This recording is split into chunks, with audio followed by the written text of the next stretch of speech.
So what I do is I will do a recap for Joe and Lazarus. Pull him out on the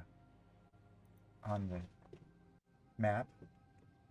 So last week the company had left Carvosi. There he is. Welcome. Hey, are you awake? Good. I just started a recap, like literally a couple words into it. Oh yeah. Uh, so I started a recap mostly for Lazarus and Joe. So last week you had left Carvosi and found yourself in the middle of the night at the bridge camp, which is a bridge that goes over to Malgomar. The company decided that they would wait the night through and then try to get passage on a barge that they saw on the other side of the bridge that was laden down with goods. Gutorm and Kondu approached the barge captain, whose name was Joab, and he took them on, but they weren't sure, the company wasn't sure whether he would take an elf on. So Lazarus and Erilos decided they would meet them upstream, and somehow Gutorm and Kondu would convince the captain to pull over and pick up their friends.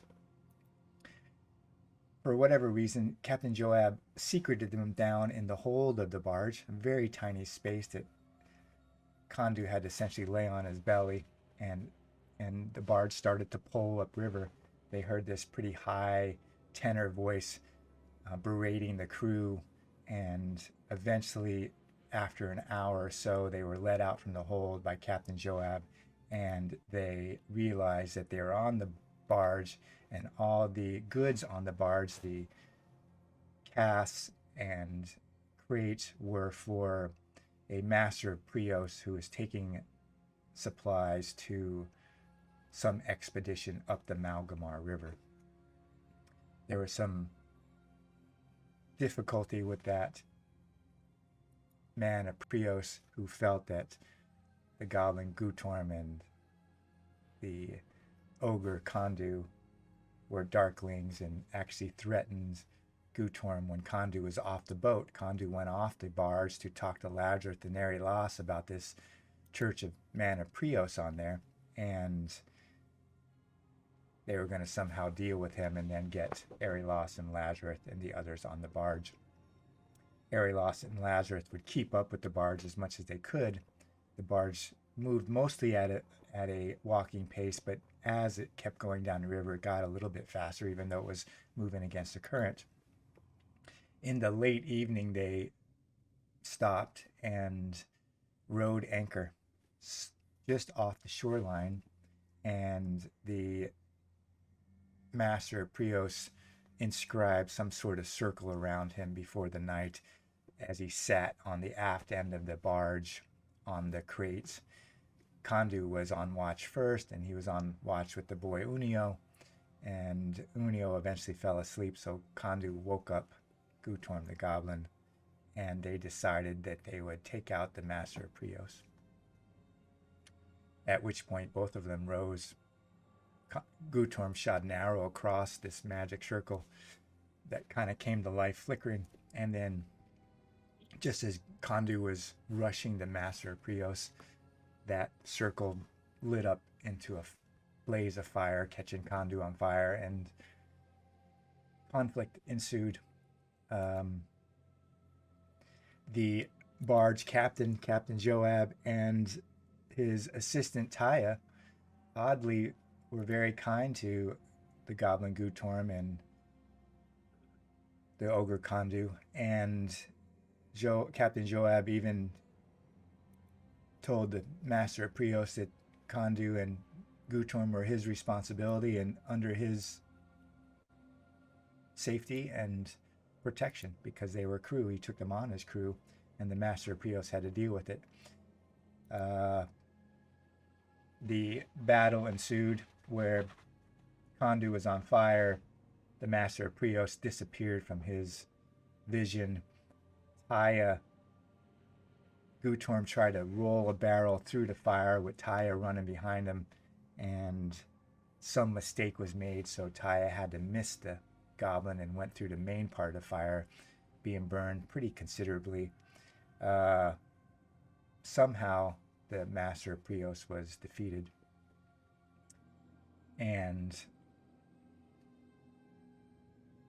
while the battle was going on, Lazarus and Erilos were at the edge of the forest and had heard the battle, so Lazarus started swimming out to the barge and had just reached the barge as the battle ended. The Master of Prios attacked Kondu again with burning fire and brimstone, but luckily Kondu survived, and ultimately the Master of Prios was defeated. And that's where we left off. Does Kondu and Gutorm have anything to add?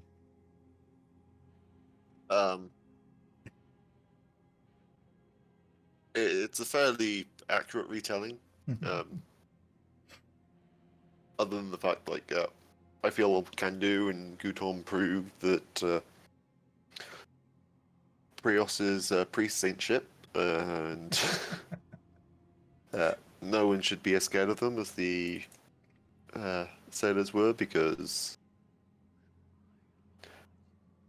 a ogre, ogre, and a goblin were able to put one down after he had time to prepare and everything. Yeah, And he had to try and run away. Kondu's recollection is probably a little bit biased. It did seem like it was a little bit closer than Kondu's remembering. There was a couple of moments where things could go south, but they did defeat the Master of Prios all by themselves. Well, Gutorm tried to avoid this. Right. But I mean, the knife to the throat was the red line was passed then. Yeah, like they signed their own death warrant. I did take enough damage to kill anyone else in this party. Kondu got a little bit lucky there near the end. He could have taken a lot more difficulty from the fire. Both of them were on there just at the edge. Kondu just kind of eked them out. Did you listen to the last part of that? What happened at the end after you left?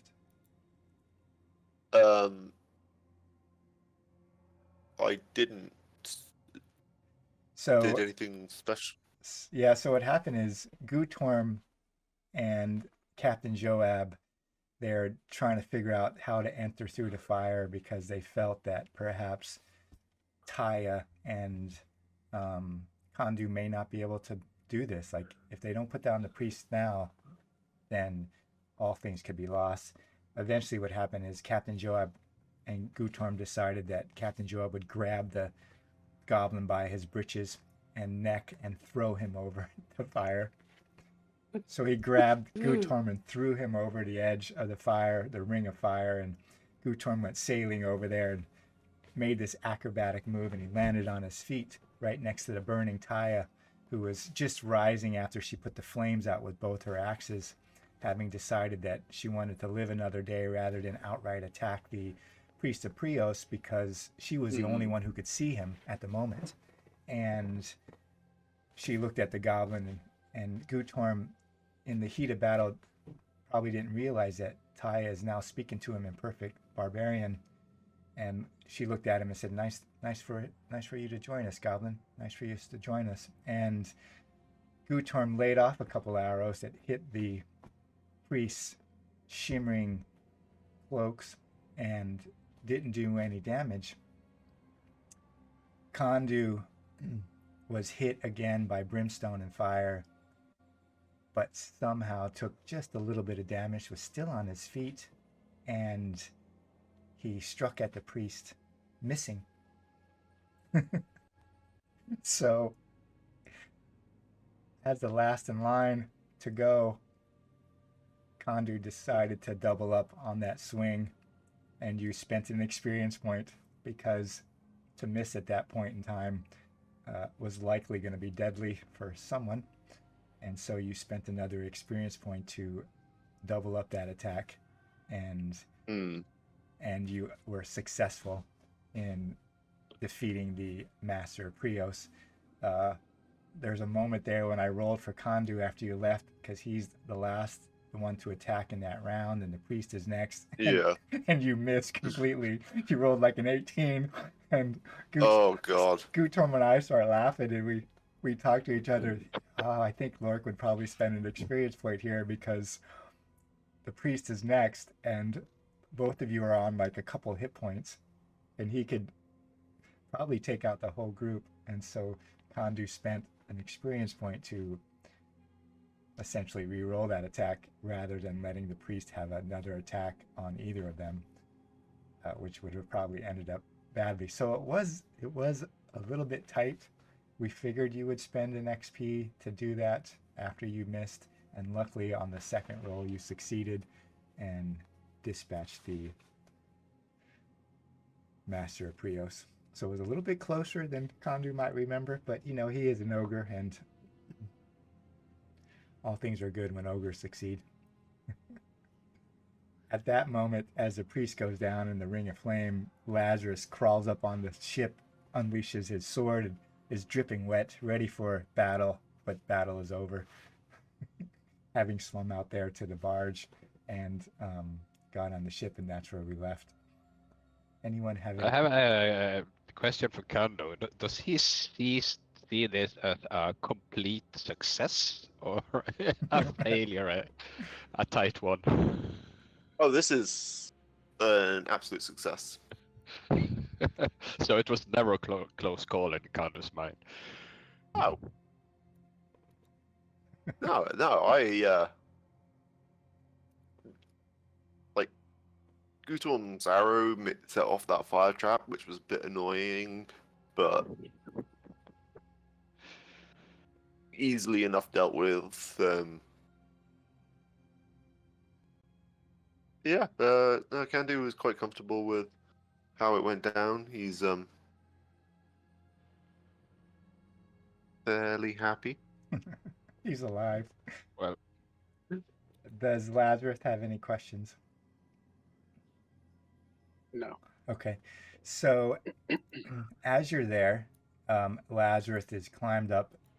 Erilos comes swimming across too, and Gutorm is standing next to Taya. He helped Captain Joab kind of drag her to lean up against a crate. She's burned badly. Her hair has been burned off one side, eyebrows and lips and eyelids are kind of burned back. Her skin on her arms and hands are bubbled and peeling. You could probably maybe even see a little bit of her skull on the front part. Gutorm is carrying her over, and they lay her down, and Erilos gets up next to Lazarus, soaking wet, and he looks about the ship. The boy Unio is hiding in the front of the ship where Captain Joab kind of kicked him to run. Captain Joab is standing next to Gutorm and Taya, who's still smoking. And Erilos looks across the barge, which is laden with crates and barrels, and you see him look at Taya, and this look comes across his face, and he grabs his sword, and you see it come partially out of his scabbard. Gutorm, you're standing next to Taya as he's looking straight at you and Taya, and you see Erilos' face change, and he grabs the sword and he pulls the silver sword he has halfway out. What does Gutorm do?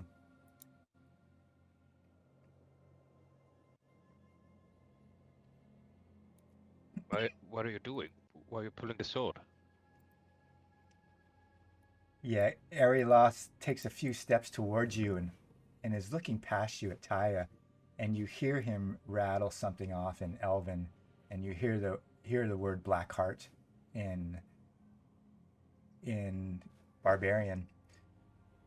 Taya is, near death, burned, barely having wisps of hair on her head, and looks up at him. And you've been around Taya now, and you can see this look in her eyes, and even though she's burned and she's missing her eyebrows and eyelid, and you can see part of her skull, and she's smoking, you see this little flicker of a smile on her face, and she rattles something back at Arilos, and then looks at you, Gutorm, and changes, kind of mid-sentence, into fluid Barbarian, and she looks at Arilos and says, "Are you going to kill me now, third son?" Gutorm, you realize that Taya hasn't necessarily been telling you the truth as she speaks fluid Barbarian to Arilos, the elf that you're trying to get back to the Hall of 1,000 Tears. How does Gutorm feel about that?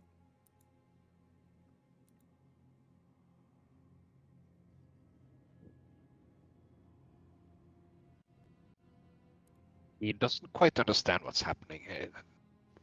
Why Blackheart? Do I know anything about it? Does Sketum know anything about that? I do not think that Gutorm would, but Lazarus may. And Lazarus can roll because he hears. Eulogy. Oh, I don't think Gutorm would know that name because it is outside his experience, really. But Lazarus may know that when Taya starts talking to him and nods, and Arilos shifts into Barbarian, realizing that he spoke in Elven probably out of anger. He says the word Blackheart. Blackheart, you have killed many of us. And Taya looks at him and says, "Yes, yes, I have. And you have killed many of us, third son." And Arilos looks at her and shakes his head, "Not me." And Taya just shrugs, as if it makes any difference that it wasn't him whom she calls a third son. So Lazarus would hear the name Blackheart, and I would probably have him roll a cunning check, which isn't very good for him, but he may know more. I'd probably have him roll a cunning check at +3 given his background.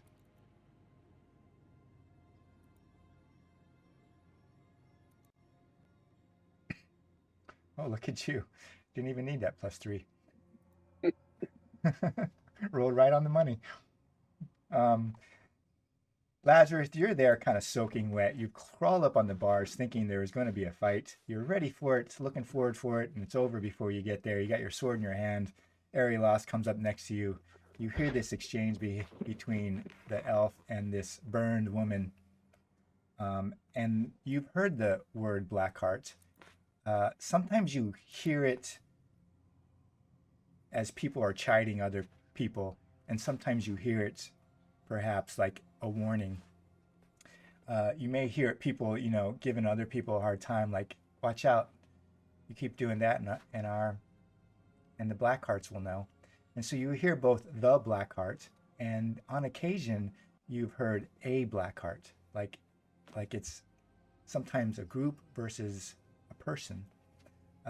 Lazarus would know that when people refer to the Blackheart, they're probably more correct, that it is a singular person in the employ of the queen, and that those who say a Blackheart don't really have full information.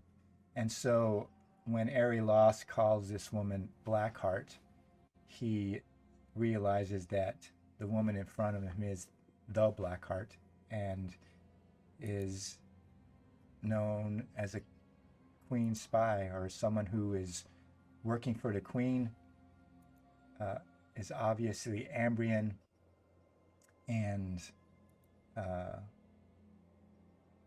is known in a number of circles as either an assassin or someone who carries out duty singly for the crown. What does Lazarus do with that information? I would share it, but I can't share it out loud. Right.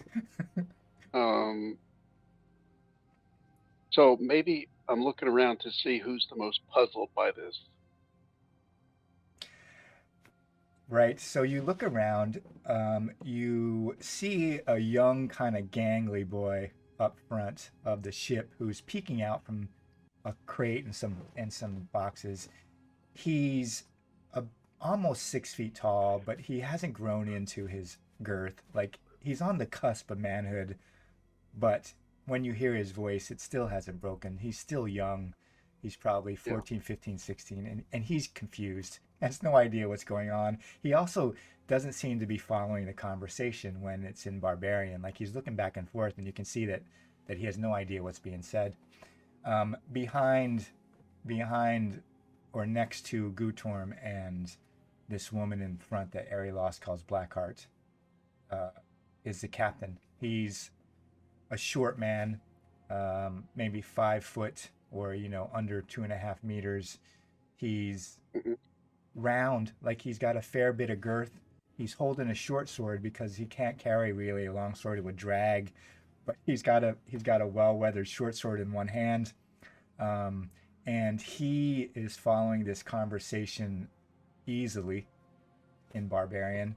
And when Arilos calls her the Blackheart, you don't see him react as if this is a surprise. Gutorm and Kandu have no idea what's going on. Right, and that's why I would probably share this information with a whisper to Kandu first. I think Kandu is standing away from them because Captain Joab and Gutorm has picked up Taya, or the Blackheart, and drug her over to sit upright because she's so burned and wounded. Kandu, you're standing near to Lazarus as he comes up to you, and you understand this exchange between Arilos and the woman you know as Taya, and you hear her shift into Barbarian, which isn't something she's done before, although you probably heard her speak Barbarian in the heat of battle. It just hadn't sunk in yet that she wasn't necessarily being honest about what languages she could understand. And Lazarus kind of gives you this information, or slips it by somehow in a quick whisper. Mm-hmm. What does Kandu think about it, or what does he do?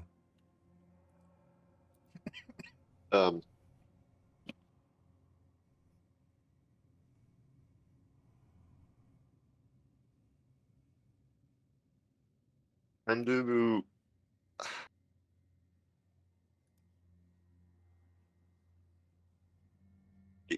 when Lazarus gives him this information, there's like a putting two and two together kind of. But he doesn't really care too much about political ploys. So he goes, she was lying. She's got a fancy name. Spy. Weird. Don't care. Right. Just sort of chuckles and like, this will melt Gutorm's brain. And as a little background, which Lazarus will probably eventually figure out, is that Taya, the Captain Joab, and even Unio were willing to and have fought with Kandu and Gutorm against the Master of Prios. They even almost drew weapons when the Master of Prios put a dagger up next to Gutorm's neck when Kandu was off in the woods, asking Lazarus what to do earlier in the day. And so, and they were treated very well. The Captain Joab fed them salted fish and apples and pears, and somewhat took them under his wing like they would any crew. Gutorm, you see Lazarus lean over and whisper something in Kondu's ear. You see the boy Unio, and you know that he has no idea what's going on. He doesn't understand a stitch of this conversation. Arilos has taken a few more steps, and his silver sword is halfway out. You're standing right next to Taya, whom is burned for a particular reason. What does Gutorm do during this momentary standoff between Taya, whom the Arilos called the Blackheart, and himself then? Is he still pointing the sword against her? He doesn't have the sword out. He's like pulled it part way out. It's like, across his body with half the sword still in the hilt. But he hasn't freed it completely.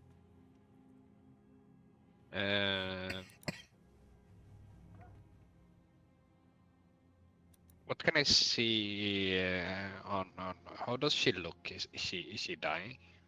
Yeah, Can I tell?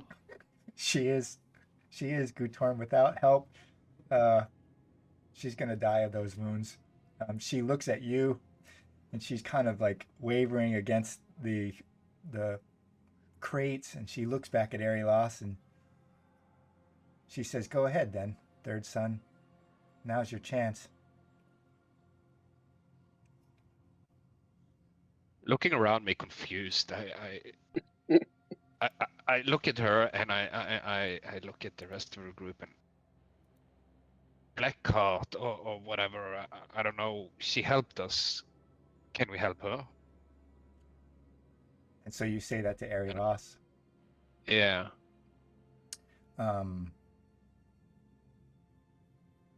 Is right thing to do. I would have you roll a persuasion at +4. Well, you got Kondu. So Kondu, you raise your voice too. Yeah, like she stood with us against the Prios person, so like without being asked or anything like that, she jumped in And on she our literally support. went Yeah, through it's fire. like Okay. right thing to do. Is like at least make an effort to see that they're okay. All right, then I'll heal her. Right. So I'll lay on hands. hold just 1 second, Lazarus. Because she's probably going to need that you anyways. Gutorm, make a persuasion test at +4.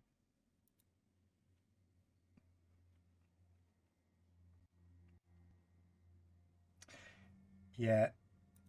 Arilos looks at you, Gutorm, and you see his face harden as he looks at Arilos.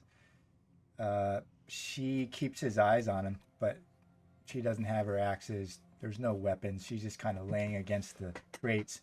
You can hear her breath bubbling in her chest, and she's, struggling to breathe. And Arilos can heal her.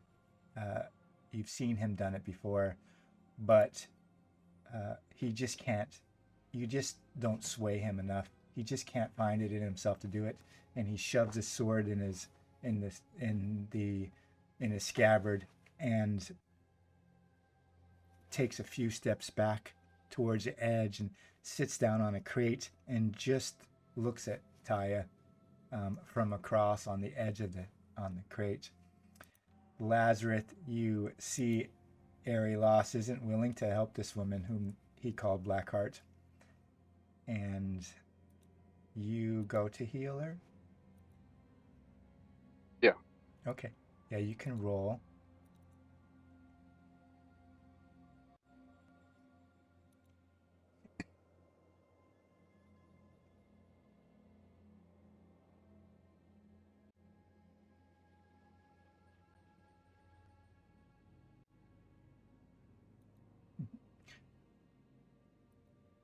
You try.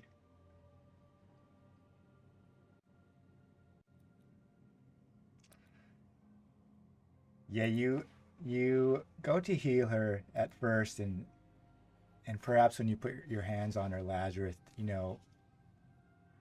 she's got this burned skin, and it goes deep, and your magic at first, that healing power within you has trouble, and that skin kind of sloughs off, and you hear this little noise, a little whimper in her throat, but not much else. She kind of closes her eyes, and then double down, and the healing power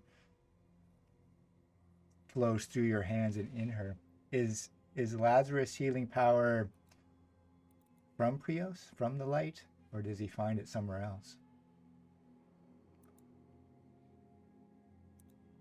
I hadn't really thought about that. I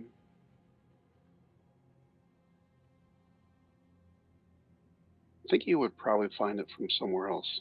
Okay. It's not that Taya, the Blackheart, would know the difference, but you see her eyes close as Right. that healing power kind of washes over her, and Lazarus can see the wounds, heal up. She's not going to grow her hair back. It's going to be a scarred mass on top of her head, but she's going to survive. And she looks at Lazarus and eventually opens her eyes and says, Ambrian, do you wish your name to be known? Some do and some don't. I understand if you don't want to give it to me, or if you wish to give it to me and have it be between us. It may be known. You might know it already. Well, Lazarus would know that she's not necessarily asking him. She's asking him, will his deeds of this day be told by her? Right. And so he does offer his name. Okay. And she nods, and she looks at Gutorm Goblin. Can you help me stand?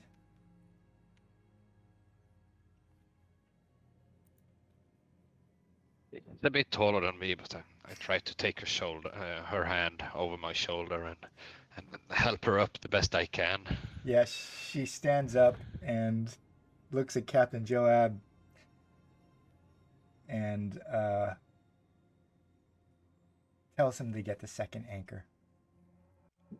And what's going to happen is she's going to start wrapping up the priest of Prios, with rope, tie him to the second anchor, and then shove him over the edge to get rid of his body. But before she does that, does the priest have anything? Well, he has his cloak, and he has that dagger. He has the dagger that's very bright. Remember, silver dagger with inlaid kind of gold metal along the blade itself. Can I and the take hilt. that dagger? You can. You pick it up Yeah. barehanded. Yeah. I don't know anything better.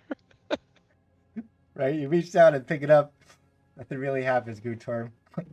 Feel safe. It's cold though. It's like freezing cold. You think it should be hot. It's all this fire around, and the priest is holding it. You think it should be hot. The metal should be hot, but it's not. It's like ice cold in your hand. You find a regular kind of leather scabbard around the priest's waist. After you kind of open up his vestments or his robe. The vestments themselves feel silky or almost metallic, and Gutorm probably realizes that maybe that's why his arrows hit him and broke, like he's wearing kind of special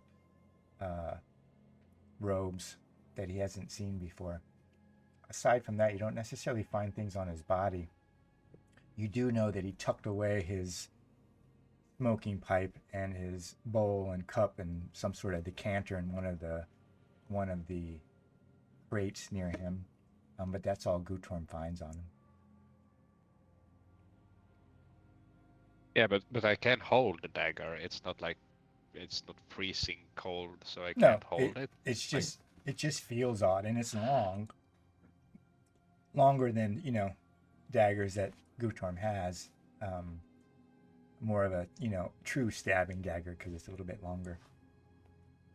But he doesn't feel anything besides it's oddly cold. I took it in my inventory. Okay.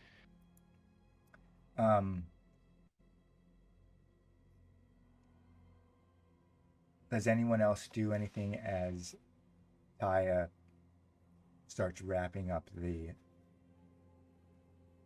Master of Prios to shove him over the side in the deeper water tied to the secondary anchor? I get the feeling that taking a human tooth would be too much. Yeah, Kondu, you probably have a feeling that taking a trophy at the moment probably wouldn't go over well. Even with the relationship you've developed with the boy Unio and the captain Joab and a lesser extent Taya, probably reaching in there and ripping some teeth out, Kondu would realize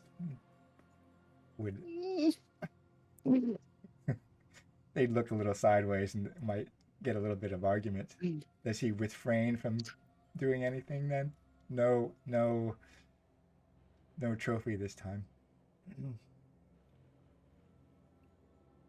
No one's taking the guy's robes, are they? In which case, Kandu would take a swatch from the guy's clothing. Oh, like cut out a piece. Yeah, you go to cut out a piece, and Taya is wrapping him up, and she looks up at you, and as you cut out a piece, and she says, "Kandu, don't go flashing that around. This isn't a simple habit for a man of Prios. These are made specially for masters. If you have a little piece of that cloth and they find it, or if the wrong people find it on you, there's going to be a lot of questions." Questions I can ignore. and Kandu's gonna chuckle. But he does sort of like tuck it inside his clothes rather than wearing it proudly. Yeah, you have to work a little bit to cut that piece off with a dagger. You realize how stout that it's almost like there's metal woven into the cloaks itself. As you cut off a square piece of it to put in. Christ. Yeah. 6 armor. Captain Joab looks at you and looks at the group Airy Loss. He kind of sideways looks at the elf, and every now and then his eyes flick to Taya, who you realize is probably more in charge of this endeavor than Captain Joab at this moment. And he looks at the company and says, "Do you continue on with this upriver? Many arms will make fast movement, and we have some movement to go. Or do you disembark now?" He kind of looks at Gutorm and Kondu because he knows you two more than he does, obviously, Lazarus or Airy Loss. We also have much ground to cover. If you will have us on your boat for longer, we would be happy to stay. Okay. And so he shouts orders to Unio to grab a pole, and he actually gets a pole himself as Taya is wrapping up the Master Priest of Prios in the secondary anchor. And Lazarus, do you have any questions? Or do you do anything specific before they start to pull the barge upriver? No, not at this point. Okay. I assume Gutorm and Honda, you take up position with your poles. Yeah. Yeah. Lazarus, do you help pole the barge upriver with them? I think I would say something like, if you need relief, I'll be here to relieve you.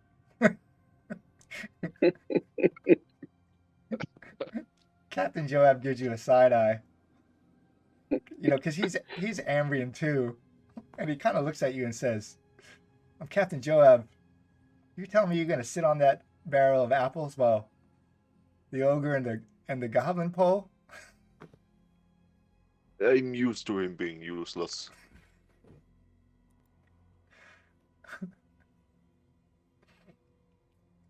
Well, maybe when they look tired, I'll lend a hand. Okay. Eventually gets up. He looks at Captain Joab and nods. He picks up a pole himself and stands on Kondu's side. Captain Joab is with Gutorm on one side. They start poling upriver. Taya, the Blackheart, eventually gets the Master of Prios' body wrapped up and secured tightly and ties him to this kind of metal ball anchor, and then you just feel or hear her shove him over into the water, into the deeper water as you're moving upstream, and he immediately sinks, and she just looks down at him for a while and says something in Ambrian, and then picks up a pole and standing next to Gutorm and leans over him and says, "How I remember you, Goblin," and starts pulling upriver. You pull upriver because it's somewhat early morning by this time, because that fight and event took place, in the evening, and you pull upriver a ways and come to a stop for lunch as usual. Captain Joab, you're not going to pole all day long, and he has you ride anchor for a little bit, and you have a midday meal of salted fish and apples and pears. But oddly, they're going to continue on their way, seemingly to deliver their cargo to where they were going, knowing that where they were going was under the orders of the Master of Prios. You were going to say something, Lork? No. Okay. And then once midday meal is, nothing happens. The river is quiet. It's sunny, early spring day, and you pick up poles again after that hour break and kind of pole upriver again. Since there's more people, the barge moves a little bit quicker than a walking pace. You're transporting lots of goods, lots of crates, lots of barrels, rimming the barge. And eventually you see this ribbon of smoke rising up out of Davokar around this kind of bend in the river Malgomar. And Captain Joab or Taya gives a shout, and you hold the barge at your poles a little bit and then kind of shift it to the side until it grounds out on the bank of Davokar. And Unio, the boy, and Taya hold the barge with their poles, and Captain Joab approaches Kondu and Lazarus and says, "The Prios expedition is around the bend. It might be better if you disembark here. You could continue on, but there's going to be questions about why the master disappeared. I leave it up to you." I kind of give him a look, see see what kind of reaction he gives. What kind of look is that, Lazarus? So, like, if we're both going to depart, or what his his intention is. Well, the captain's intention is to take the No, not the Oh, captain. okay. Because he was talking to both of us, right? Oh, yeah. You mean what Kondu's intention or what? Yeah, he's- what Kondu's thinking. Okay. Yeah. Hmm. You weren't here last week, No. but Lazarus was around for plenty of Kandu's very candid conversations about his willingness to accept acts of piracy. And how if the boat wasn't willing to give them Arialas and Lazarus and the rest of the party a lift further on their travels, we'd just take the boat and pick them up anyway, and kind of thing like that. The fact that he did suggest saving or treating the life of some of these people is probably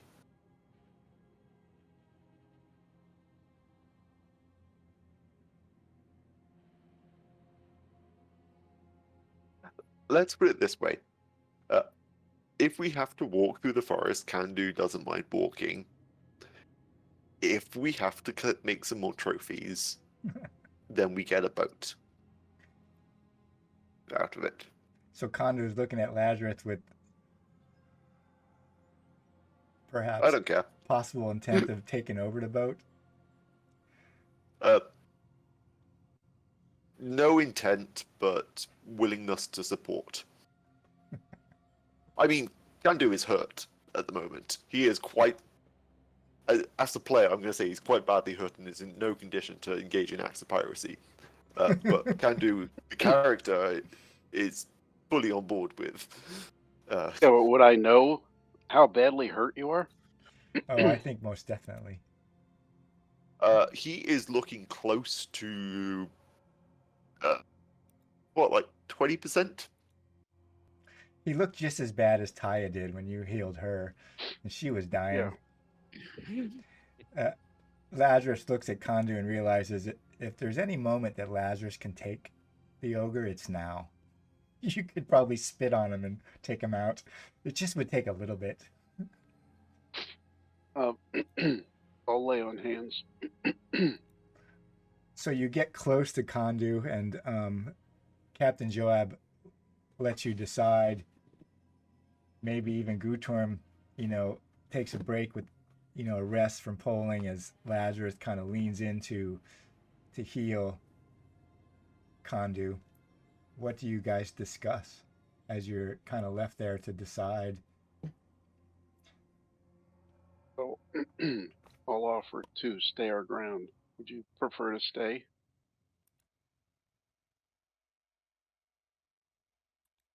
We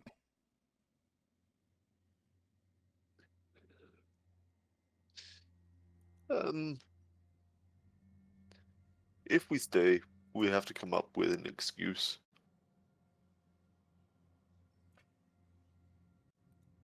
Well, the captain How- the captain offered for you to stay. It's just that he knows when they arrive at the expedition camp, there's going to be questions of where the master is.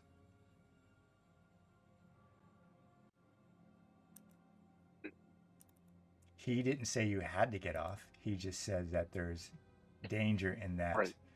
Because A, you got an elf, an ogre, and a goblin, and where's the Master of Prios, who is supposed to be arriving with the goods? Someone can roll cunning if they would like for other information. How's 6 toughness? Is that good? Do you need more? Okay. For the sake of maths and numbers, Kandu's maximum is 19, and I had 3.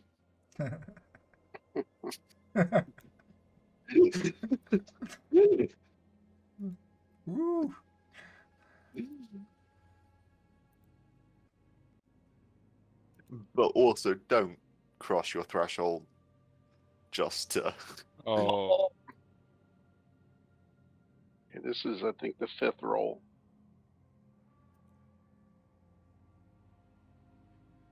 Yeah, and you reach your threshold, Lazarus, or is it just calculating it wrong? No, it's supposed to be 1 per Yeah, one per. casting. Yeah, one Oh, per is casting, this like strong gift or adept? yeah. Yes. So he has to just auto. He has to fix Yeah. it because he's not at a Correct. cut. Yeah. One, So I'm not close to my threshold, No, actually.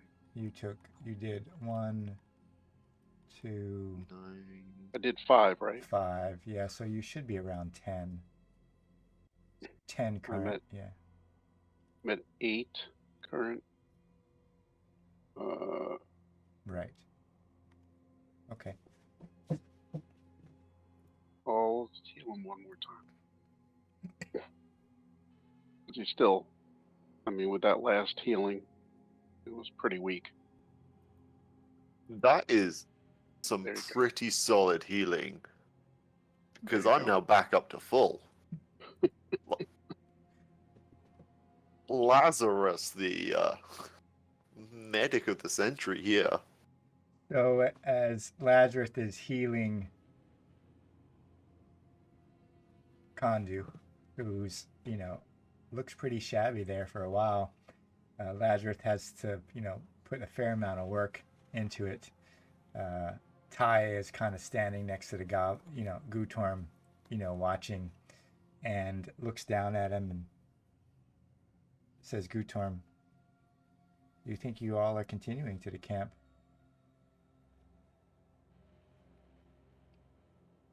I think we should take to the woods. She kind of shakes her head a little bit and says, yes, that might be the best for both of us. Gutorm can roll cunning.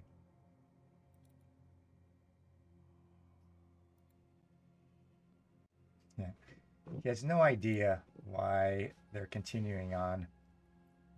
They could have surely turned around and sold all the stuff on the barge, but they're continuing towards the expedition, which is just around the bend.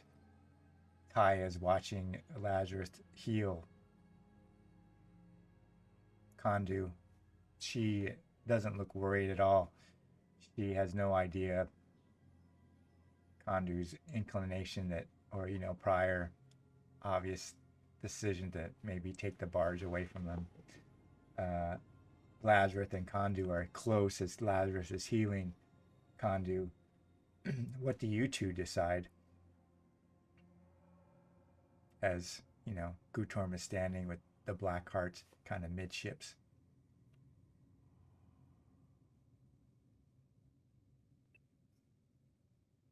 If you want it, you can have it, but just gonna point out we did help these people. So do we ask them for some kind of payment before we leave? Is that what you're saying? Look, he smuggled an elf, and his friends helped us kill a priest. And, despite the fact that we did have to row for a little bit, and you got to sit on a barrel, we haven't actually had to pay for any of this. We got fed, and everything on this trip. Okay, Just kind of saying he's probably paid. All right. Well, then we'll just walk away now then. Okay. So you decide to leave, and Captain Joab shakes his head and says, that's probably the best decision. We're going to have enough explaining and lying to do about the master. He doesn't really seem too discomfited about having to do that, but it'll make it easier. Obviously, you see in his face if he doesn't have to also explain why there's an ogre and a goblin and an elf on his ship. No Master of Prios. And so he like opens up a barrel of salted fish and opens up a barrel of apples and says, well, uh, take some provisions wherever you are going. And Davokar and his eyes kind of slide over to Arilos and back. You should take enough, it can be hard to find food in the forest. Not that I know, I have never been in there, but I'm always on the river. But take some salted fish and apples. It was well met, Kandu Gutorm. If you ever need a job or you wish to crew more, something simple, something easy, something without danger, my barge is always a place for you. I thank you, but where's the fun in no danger? And Kandu's gonna grab an apple and hop off the barge and start wading towards the shore. You see, Gutom, he dives into the barrel of salted fish. He almost a little bit greedy. He just puts fish everywhere where he can fit them. Yeah, I think the boy Unio is watching you, and he's got this smile, and you hear Captain Joab laugh, and Unio takes like this small pack he has, and he unbuttons it and opens the flap, and you realize it's the boy Unio's personal kind of pack, and it's kind of this leather pack, and he just opens it and starts emptying stuff out of it, and then he starts shoving salted fish in there, looking at you, Gutorm, and then he's got it, he has to like hold it down just to put the button, and he gives it to you, and he has this huge smile on his face. He's twice as tall as you, but he's really thin. His voice is higher than it should be for a body like that, and he kind of shoves his backpack in, and he says, I hope I see you again, Goblin Gutorm. This has been the most fun I've had in I don't know how long. Boy, I will have stories. And then Captain Joab like slaps him on the back of the head. Boy, you will have no stories of this. You must keep it to yourself. And you see him kind of bend, a little bit, shake his head. No stories. No stories, Captain. And he kind of goes to get his poles ready to move forward. Does Lazarus do anything before he leaves?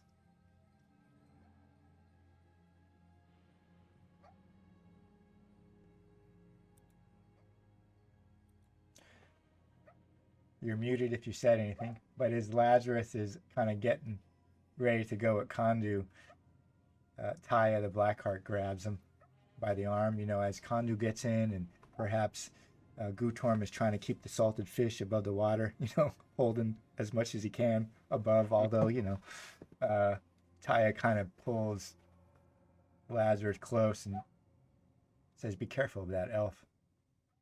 Lazarus, be careful of him.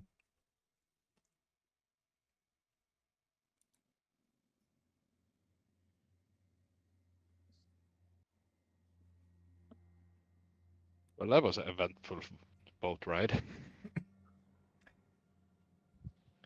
They always are interesting. So Lazarus, Some fun Kandu, things go down. yeah, Arilos make the Is, shore. is, Go ahead, is Gutorm. every boat ride like this?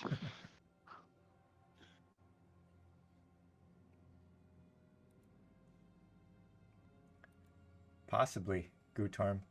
Every boat ride is like that. You're standing on the shore as,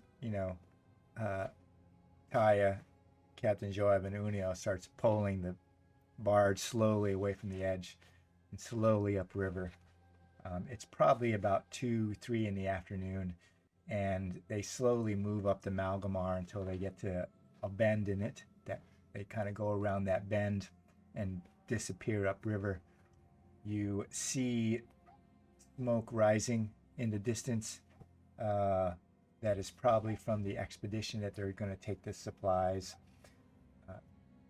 You're kind of where you are on the map, but you're on this side of the river, towards Davokar, and Arilos looks at you and says, "Shall we keep traveling upriver, or do we skirt inside and stay clear of this expedition that Prios men? I don't want to fight any more of those priests. To be fair, I think we squished the best of them already, but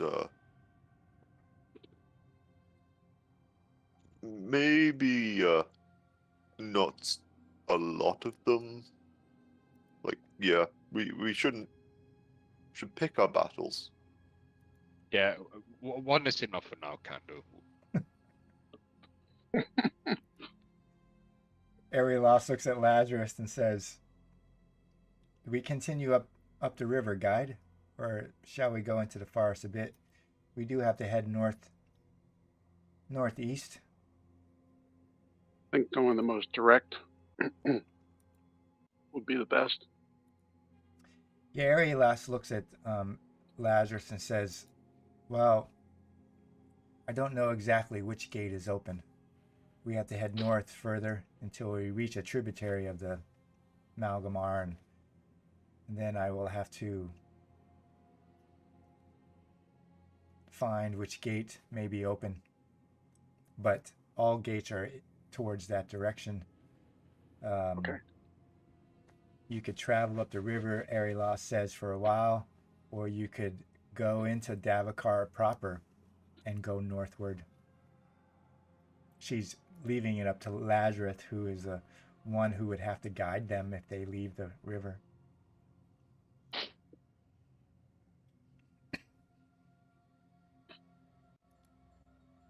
think we'll travel through the forest. Okay. Everyone agreed then? Kandu, Gutorm, enter the forest itself? Yeah. Okay. So Lazarus is going to lead and through this part of the day. Through the forest, you enter Davokar, which closes quickly around you. Eventually, the sounds of the Malgomar disappear and vanish, and you're left underneath the canopy and eaves of Davokar, which is in this kind of half light. The sunlight periodically makes it to the bottom, but it is darker. The trees are really tall, the canopy is overgrown, and Lazarus kind of picks his way through, leading you into the forest in a kind of northeasterly direction. I would have Lazarus roll his Pathfinder, which kind of affects what's going to happen.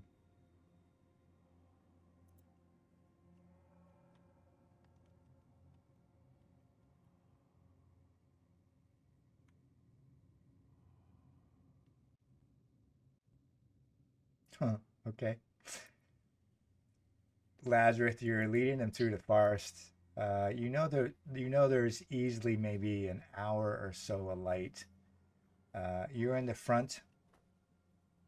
Kandu, Gutorm, Arilos are behind you. And as you're leading through this forest, you see the forest darken a little bit, more so than you might expect just from the vegetation over and the canopy and the trees. You kind of go down into a little slope that's leading down, and you see this growth on a tree, kind of a bulbous, shimmery growth that's black and purple with streaks of blue and kind of iridescent. Probably 20 feet, maybe 7 meters away to your left as you're picking your way through this forest. You've never seen it before. It's probably as tall as Gutorm is and as wide as Gutorm is, and it kind of just shimmers, looks slick even. You know, it's this big round kind of oblong thing that's stuck against the tree. Does it almost look like it's grown onto the tree? Yeah, like it's attached in some way. Like it doesn't look like it's part of the tree, but it just looks like it's, attached to it, or Yeah. stuck to it somehow. Yeah. I'll point it out to anybody and see if anybody recognizes it. It's not anything I would recognize from my. Is this the wrong character? Did I do magical research? Yeah, I don't think Lazarus would have any idea what this is, and I don't expect Gutorm would either. It's possible that Kondu knows what this is. You want me to roll cunning? Yeah, sure. Any modifiers? No.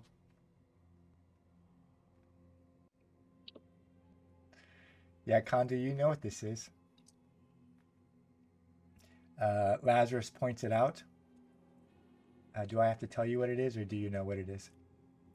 You are gonna have to tell Lorkin what it is. Okay. Kondu, you look at this shimmering kind of sack-like thing. It's dark, kind of blackish with purples shimmering on its surface, iridescent a little bit with these streaks of brighter blue, and you see it like shiver a little bit, and you realize it's a pupa. Your people would know what that is, Yeah. right? As you're looking at it, and as Lazarus is looking at it, and you see like something inside pushes out. You see this kind of like indentation, not indentation. I don't know what you call it if it's pushing out, but you see it like you see this kind of pseudo push out, like this spike kind of come out and roll down, and you see another one kind of push out on the other side. What does Kondu do or say as he's standing 7.5 meters or 20 feet away from this thing? Too close to forest edge. Yeah, you're within you're within the forest. Yeah, but this one was stupid enough to be too close to the edge of the forest. So when Lazarus points it out, what does Kondu say or do? Hmm.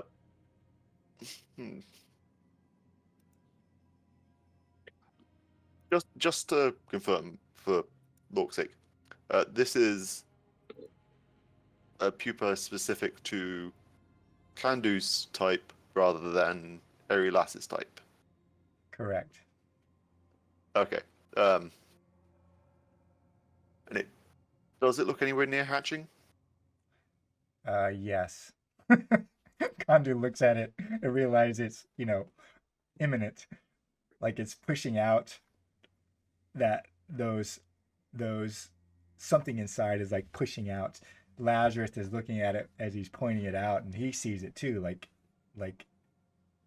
whatever, there's something inside like starting to push out through the exterior of that black membrane thing.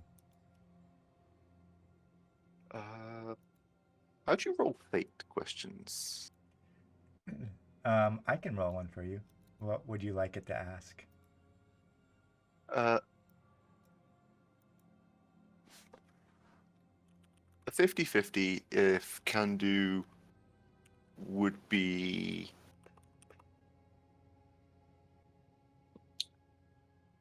if Kandu will give the first trial to this thing. Like intrigued, like watch it, you mean? No. Out of character. The life of a troll is meant to be constant conflict. Oh, if he wants to give it the first trial, like let it come out and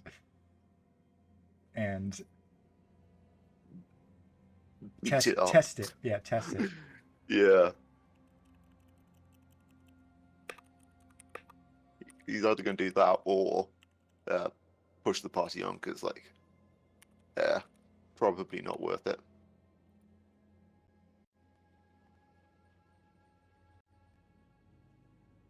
That's question marks on my end. Oh my goodness. Okay. Can you see them? No, all of your fate rolls are question marks. Oh, okay. So I never know what they are. right. So Kandu, yours came up exceptional no with doubles, and so Kandu, for whatever reason, what does that mean? Like he's looking at what he knows what this is. It's getting ready to hatch, and he absolutely does not want to be there.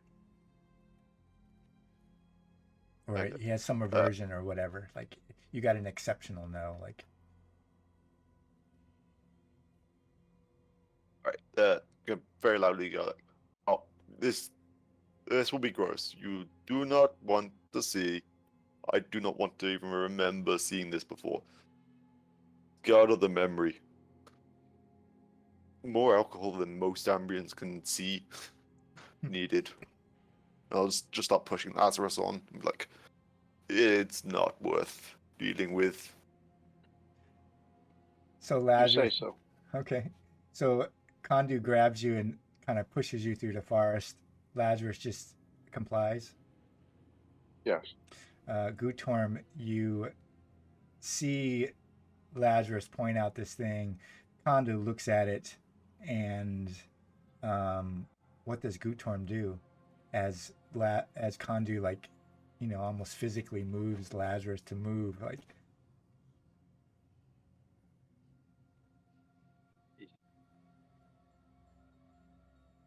Takes a bite from one of the salted fish he still have in his hands. Shakes his head and this is not worth it, is it? Let's move on. It's icky. We'll put you off your fish. Okay.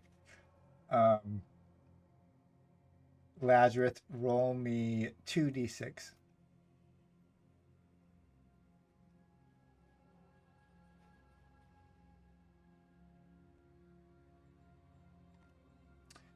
So, Lazarus, you move forward. You're about 10 feet, 3 meters into the forest when you hear it, or everyone hears it.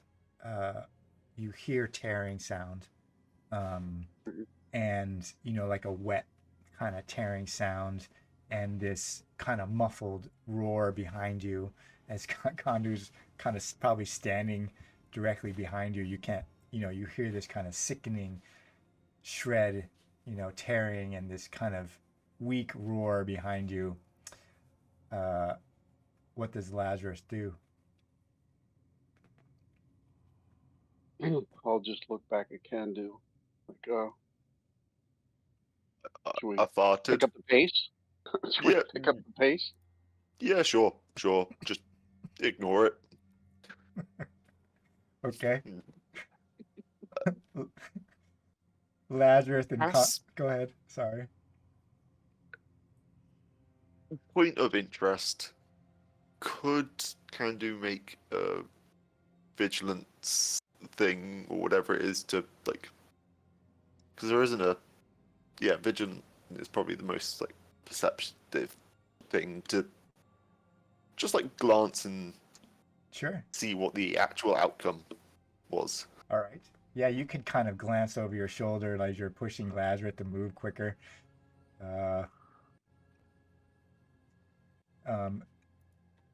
Gutorm, you're probably following them. Arilas maybe behind you.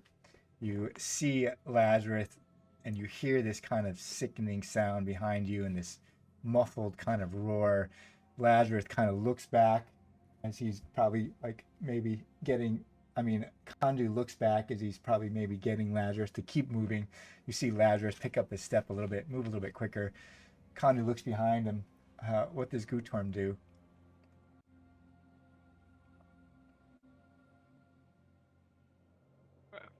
When I see they start looking at him, I'm pulling my bow. Okay. Turn around and aim at the thing. Stop in your tracks and pull an arrow. I'm not. I'm not stopping. I'm not stopping. I'm moving kind of like a little bit sideways and keeping an eye on this thing and looking at Kando and. Don't look. It's naked. You don't want to see. And once he says that, I'm just turning around and starts walking with a little bit faster pace. Faster pace. Kondu, you get Yeah. Kutorm to turn around. You get Lazarus to move quicker. Lazarus puts his eyes forward, starts moving through the forest quicker. You know, get Gutorm to move and trust in what you're saying, and you look back over them because you're much taller than they are, looking over Gutorm's and looking over the head of Arilos, and you see this huge troll come tearing out of that sack. It kind of scrambles out onto its hands and knees. It's coughing out, liquid. It's slick with liquid. Its hair is liquid. You see its, horns beginning, are there, but they're, not completely fully formed. It's obviously a huge troll, your size or bigger, come crawling out of that sack and making these muffled roars as you look behind you over Gutorm and Arilos. Does Kondu do anything when he sees that?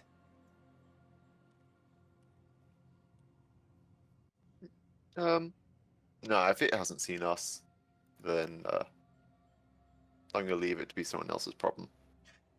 Yeah, Kondu, you get him to move quickly. You would know that it's in a weakened state, incredibly hungry. Staying there may be dangerous, or it may not, just depends. And you get Lazarus to move quickly through the forest. Gutorm and Arilos is following you, and you guys move quickly, stumble away. Eventually, the sounds of that new hatching die behind you, and you put on distance between you and it as Lazarus leads you. Eventually, Lazarus probably slows down a little bit, and you have about an hour, 45 minutes before dark.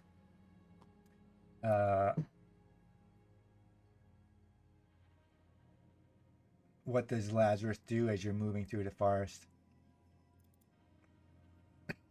We'll press on until dark. Okay. I would have Lazarus, since he's leading, roll a vigilant test.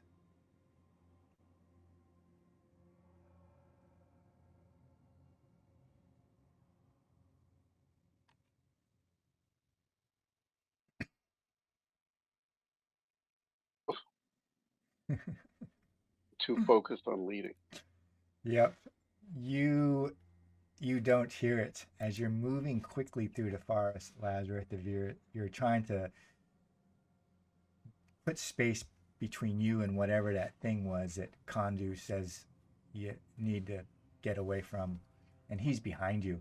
Probably the hulkiness of the ogre behind you and the pressure of his huge form, like getting you to move through the forest as quickly as possible. Everyone's kind of moving. Gutorm is moving through the forest. Arilos is moving through the forest, really at Kondu's behest.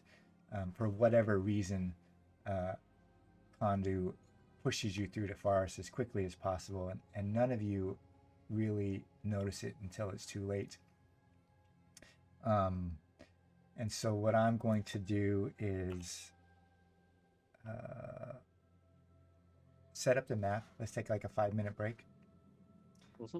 And our set up the map, and then we'll come back, okay? Yep. Right. Okay.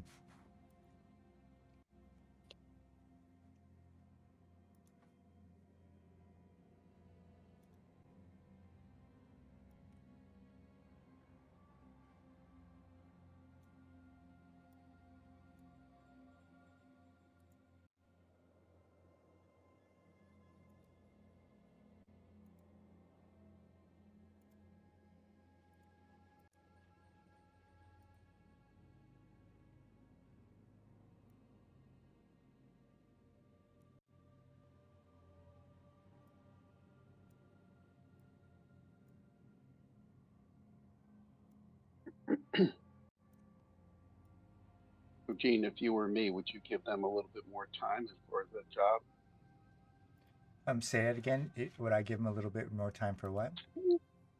Or so I had that second interview Thursday, and they said they would get back to me in a few days. It's been a week. I think I should just be a little bit more patient. I don't know. If you have like a soft contact, like the officer or sergeant or whoever, the coordinator, maybe. I don't know what Well, the officer, because you're usually teamed up, an officer and enlisted, so the officer is considered like the senior instructor. He's there. I mean, I could contact him, or like I could just wait until next week. Like I said, try to have a little bit more patience, maybe. Yeah, it's Thursday. I mean, I would contact him on Monday. You know how government is. Since it's already Thursday, you contact him on a Friday never really works. That's what I would probably do if I was. I'd drop him. I'd have like an email or something ready, and on Monday I'd send it. Like 8 in the morning. Hey, just checking in. I had the interview last week. Just checking in on status. That sort of thing. I tend not to do that at the end of the week. I tend to do that at the beginning. Usually. Yeah. That's and like I said, my best guess is that they're trying to coordinate a meeting with the superintendent, and maybe the superintendent is super busy. I don't know. Yeah. It's the only thing I can think of at this point, because I've already been investigated and approved through, the Air Force. So, it's basically them interviewing me and seeing if I'm a good fit, I guess is the word. I can't think of any other delay, Yeah, it's kind of typical government kind of stand down. And yeah, I would contact him on, I would contact him like on Monday. Yeah.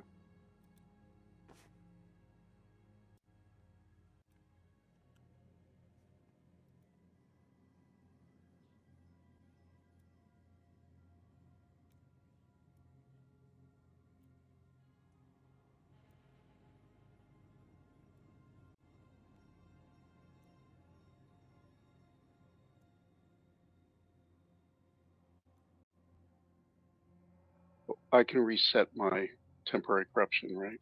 Yeah, I think you've been moving through the forest enough that. Like the change of scene. Yeah, I sometimes think that we were let it run a little bit, at certain times, but you got that corruption a while ago, so.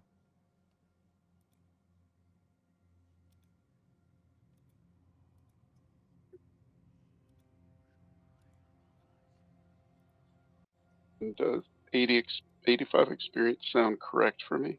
Do you think at this point? I think did I miss 2 sessions? Yeah, I have to look at other people's where they are. Condu Like is. Lork. Yeah, they're at. Lork missed some, right? Yeah, and he's at 83 at least on his sheet. I I'm have at to ask him. 85. Yeah. I think I missed 2 sessions, something. So 85 sounds right.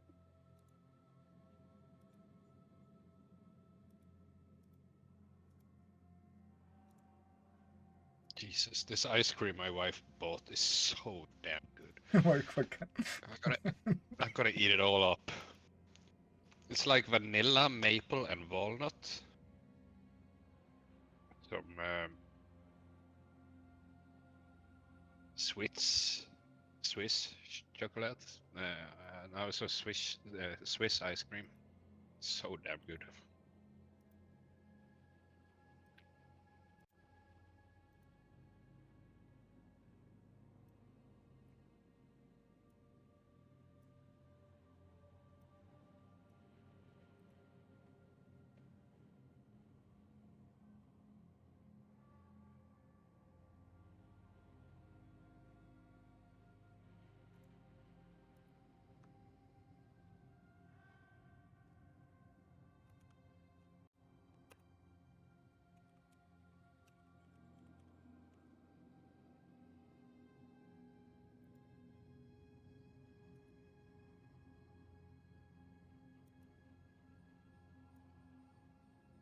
you back? We got ambushed hard. Yeah, you did. um, I will I will explain why that happened. Um, if you want to know, you don't have to know. It was part of the fate roll, and when you roll a fate check, when doubles come up, you roll a random or unexpected event, and Oh. the random unexpected event said ambush nature, and so I decided, out of the 10 15 other things we talked about, point crawl, that sort of thing last time, what would it be? Like, what would you get ambushed by? Is it going to be the thing that came out of the sack, or is it going to be something else? And it just made more sense as you're running through the forest trying to get away from the thing in the forest, that you're moving through Davokar. You're kind of moving through some trees, moving through an area, and you come to this kind of little bit of clearing with a scree of rock, some rocks that are coming up.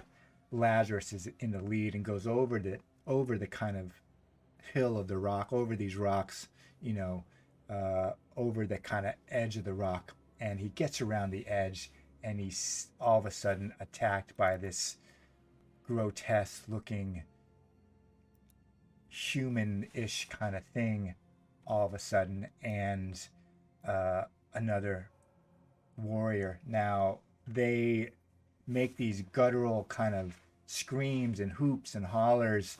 They're dressed in ratty kind of clothes. They look disfigured. Lazarus has no idea what they are, aside from they look barbarian, or they look like they have shreds of barbarian clothes on them, but their bodies are disformed. Even the ones They look like blighted. No, not necessarily blind, but changed, Okay. deformed. And then the one in front of him, this, if you kind of hover over it, it'll kind of tell you what each one of those. And so he sees this thing in front of him rise up from this hole in the rocks, like clamber out. It's 8 feet tall, kind of a couple feet taller than he is, or a meter or so taller than he is. It's this deformed thing with horns and a misshapen head, extra long arms, and huge claws at the end in front of him. And then he hears this kind of guttural mishmash of language as this other thing, other man, more man-shaped like him, who's carrying a leather armor, and its arms are kind of misshapen where it comes out in claws, like its fingers have grown, but it still looks mostly human. And then behind him, Kondu has the same sort of things. Now, he has one of these humanoid kind of deformed creatures next to him, but also this blacker beast-like thing, like the man or woman that it was has been thoroughly corrupted by the forest. Eyes are black, got rotted huge teeth, misshapen arms. One is shorter than the other, longer legs than it should. It's torn all its clothes off, and it looks like things have been grafted onto its flesh as he starts up that scree of rocks. Airy Loss is right behind him, and you just hear the slick of it. They attack all of a sudden out of the quiet of Davokar as you're moving quickly to get away from the hatchling. Airy Loss doesn't even see it. He's right behind Kondu, and neither does Gutorm, and they attack. Now Gutorm is kind of near the end as he comes out of this pathway of the forest, and he has one of these misshapen men, with torn clothes and long bones for hands, and like an arm sticking out where it's not supposed to, attach lower down in its chest, like one horn grafted to its head. And he hears something behind him, this growling, screeching, as something tears through the forest onto that path right before, and they ambush you. Lazarus, Kondu, Erilos, Gutorm, you're completely caught off guard, and they get a round of attacks on you first. If you die, I guess you can blame it on Lazarus. I'm going to be the fall guy. Right. Yeah. Yeah. We'll make sure to fall on you. So if I die, I'll just blame myself.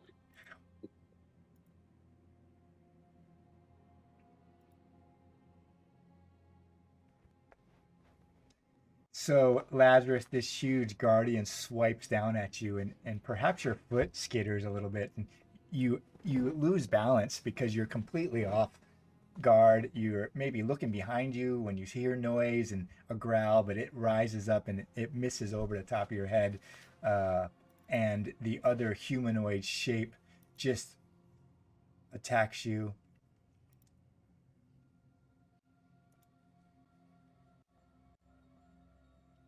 And luckily, both of them missed.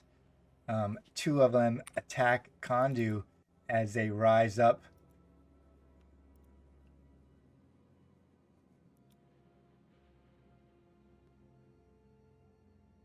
And it hits Kondu, but his armor withholds. The other one misses. One of them attack Erilos. Gutorm sees it rise up and attack Erilos and misses Erilos. And then as Gutorm is standing there, the one comes out of the forest and attacks him. Yeah.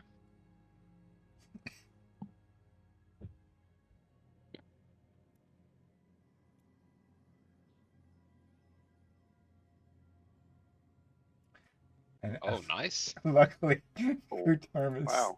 is saved by armor. He realizes that these things, these half men, some of them look like men, some of them look like they're no longer men, like they're put together men, and he can't see the one that's huge in front of Lazarus.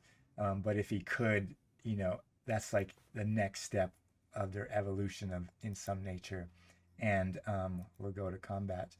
Let me roll everyone. Okay. I think it was a wise call to take the next step in the survival instinct. Yeah, that kind of saved you there, huh? Yeah. That was good. That was good. Right. And so we'll go to combat. The order is Lazarus, Kondu, Gutorm. These misshaping men. And then Erilos is last. So I do want to drag my token out for just a second so that I can unclick you guys. And so Lazarus, as you come out of the forest, being maybe pushed, prodded, or at least moving quicker than you usually do, what does Lazarus do as these things attack him? Well, I think I would consider the beast guardian the most dangerous, and I'm going to try to plant a larva inside. Okay. So it says the effect is automatic the first turn. So do I still roll, or I just roll the next turn? I think you'll Says- roll the cast. Yeah, you roll to cast it, but let me look at Larva Boil.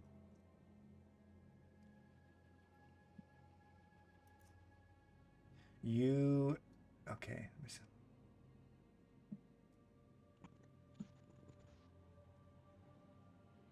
Yeah, it does say it's automatic, so you do 1d4 damage, ignoring armor This first round. the first turn, and then you got to do a resolute versus strong test to keep it going.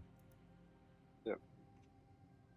So I would That's not concentration per se, right? No, you roll The hell? you roll resolute against its strong. So you still target, and then when you hit on resolute and Okay. you pick strong Okay. to do that, and so you do 1 point of damage. You see it you see your magic take hold, but it's almost like the thickness of its skin, it just barely kind of bubbles out. You're used to seeing it affect things that don't have skin as thick as this, have normal kind of flesh, but this thing obviously doesn't have flesh that like normal men or beasts. Does Lazarus do anything else? Just prepare to defend. I have to roll temporary corruption. Okay. Oh, Jesus. Why can't we reverse that? All right, so you take 4. You could just put it on your sheet automatically. Yeah, I just adjusted. Kondu, Mhm. you see these things. I would allow a cunning roll if you know what they are. Kondu may know what they are. I've got beast law, so that's no. Yeah, Kondu, you have no idea. They look like barbarians. You've never seen a clan like this. They look like shredded men and men who had been put together by other things, but you've never heard of any man being made like this or shaped like this, and you have no idea what they are. What does Kondu do? We draw the club and we bonk.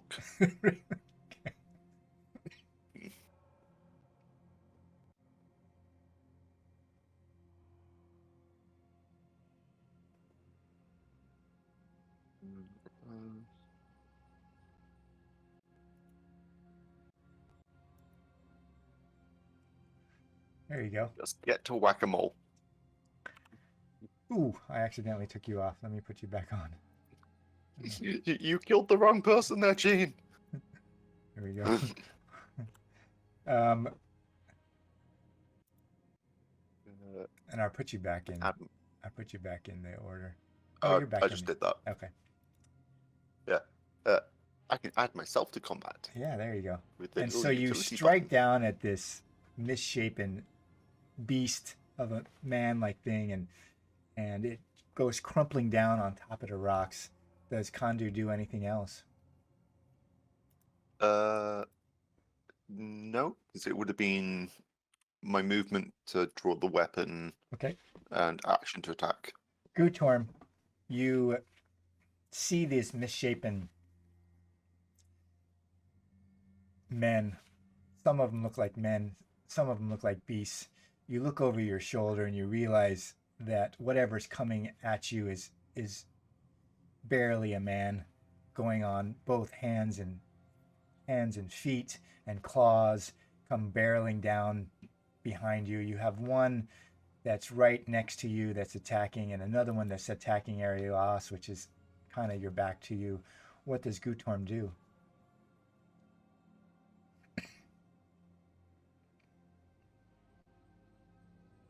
I'll try to move away. Okay. And moving away, are you going into the forest, or what is your plan? Trying to put distance between you and the other? Yeah, I wanna put some distance between us. I wanna move away. Like, see if I can move away into the forest line. Okay. And ready my bow. Yeah. You have to remind me because I get my games mixed up. I believe you have to make a. I believe they get an attack of opportunity if you don't make your quick roll. Is that correct? Yeah, I have acrobatics, so Yeah. I can use that one. Yeah, so you can roll quick because you have acrobatics, and see if you can. They don't get attack of opportunity, or a free attack. Yeah. Yeah, and it says if I fail, I can choose to stay. Right. Yeah.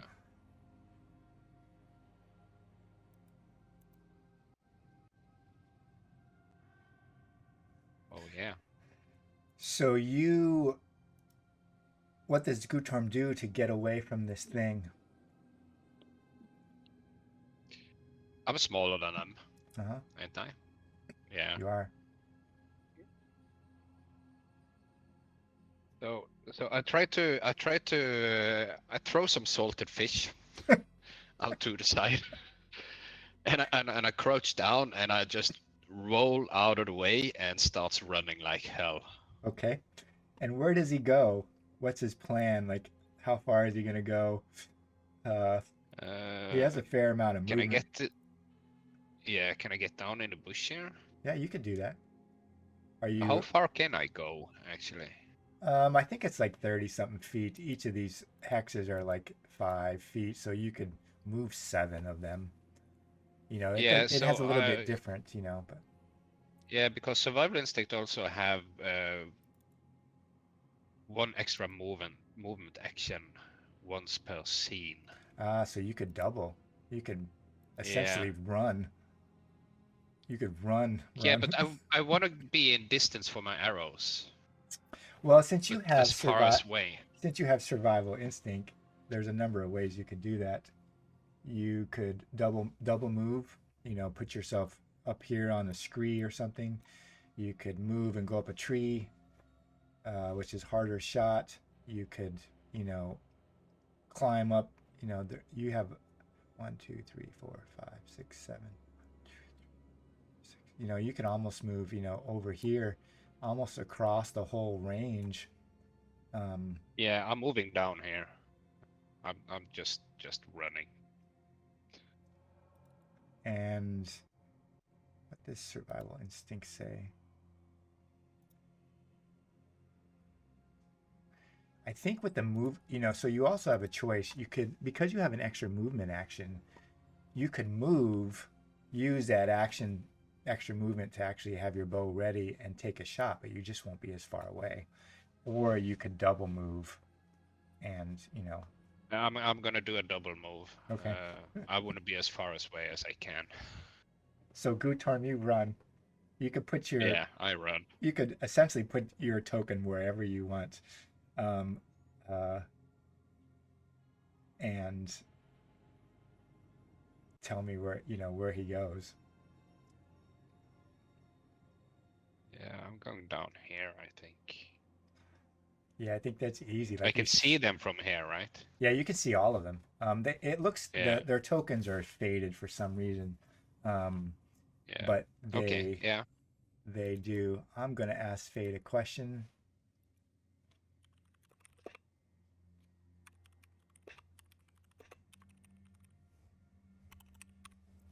And I'll just make it even.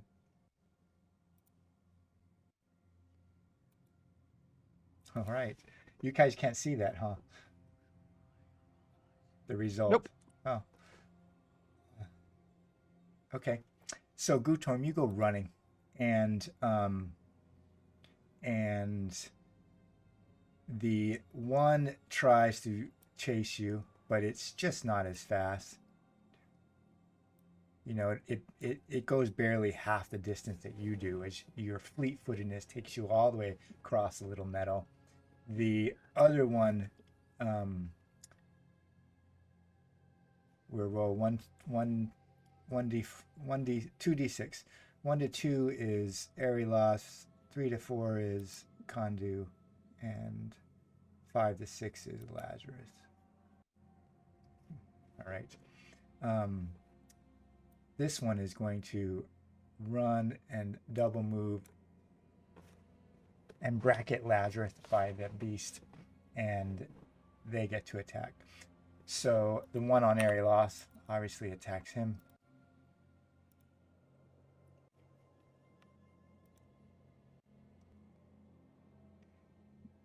Area loss takes Kondu is standing next to him. He just hears this kind of guttural, broken language that he has no idea. Arilos gets hit and dropped to the ground as the other one screams at him in a manner that he has no idea, half human, half beast. Just barely nicking him, just getting enough through his hide. And then Lazarus is surrounded. The one beast that was running up from the back can see Lazarus back, runs up behind him, but he can feel him behind him. But that one has used all his action, but now he's nearly completely surrounded.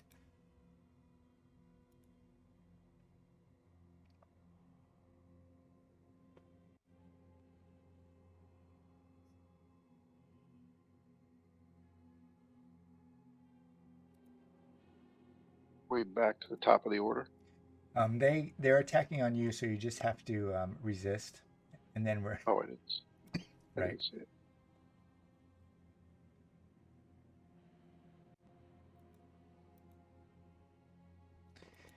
He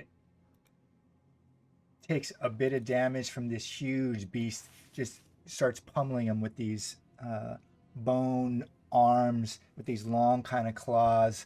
The one behind him the one to the south or to his right screeches and attacks him too. And completely misses, probably because he's thrown off guard. Lazarus is shifted, his body is shifted just as the huge one attacks him. Erilos has to stand first.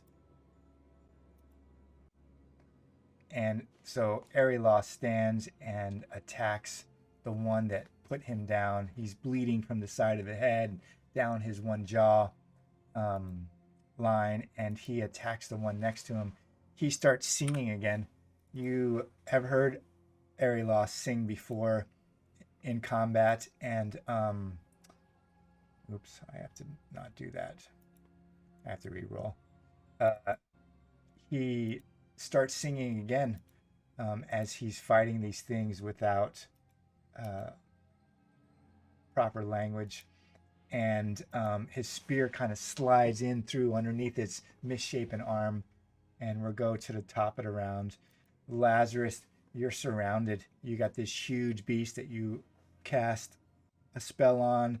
You got some sort of misshapen man next to you, and you got something else snipping at your heels behind you that's on its hands and legs, and its head is kind of misshapen, that is no longer a man. What does Lazarus do? First, I'll do the spell to see if that remains in effect. So, do I just click on the spell because he's already targeted, or No, do I you have to do click. something else? You click on Resolute, and then you choose Strong. Resolute. Oh, I see. Okay. Choose strong.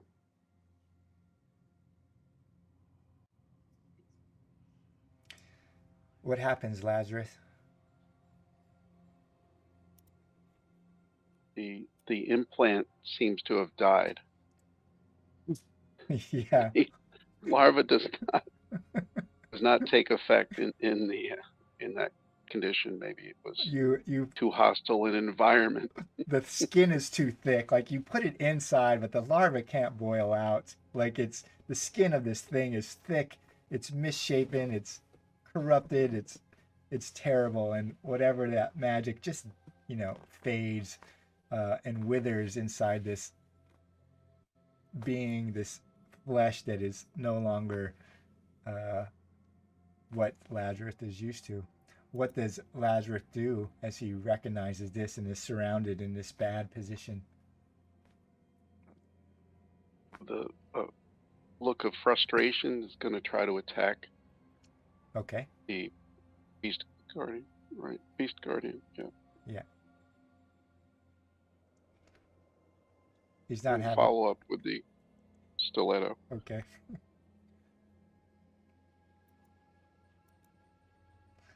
Yeah, your one attack just bounces off of it.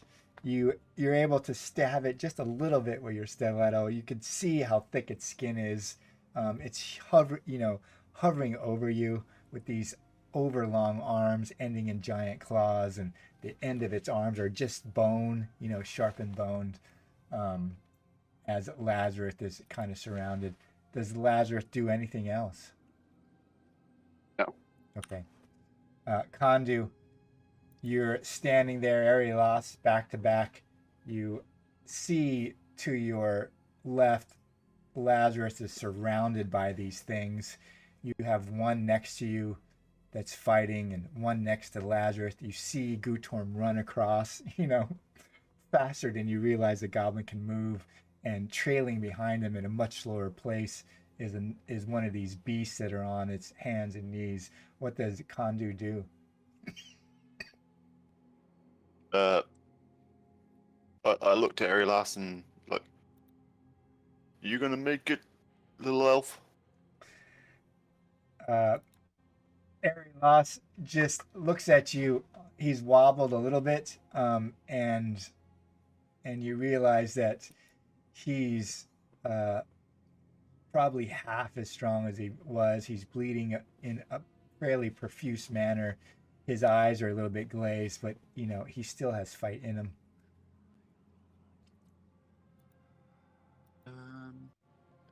Okay. I'm gonna use this rather than knocking it prone. I'm gonna attack it again. Okay. So.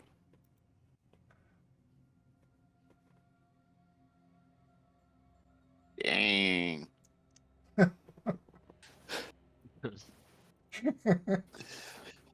Those are terrible damage.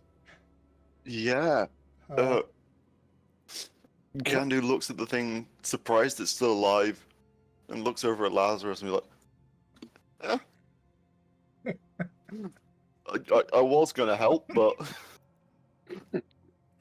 Gutorm's all the way across this opening, this kind of scree of open rock, and he can see where underneath, like this is like a shelf of rock and holes in the rock, where these things had come up out of, and he's way across the other side. He sees that this one right here is following him, running after him as much as it could.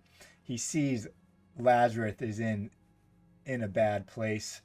Kondu and Arilas are, holding their own, but Lazarus has 3 things around him. What does Gutorm do?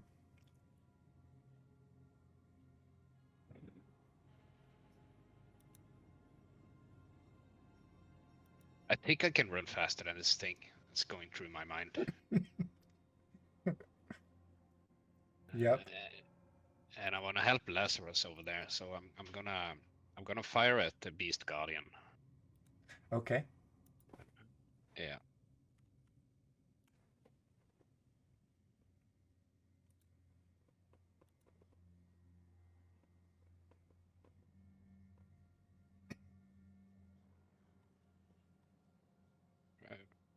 Is it marked now for me?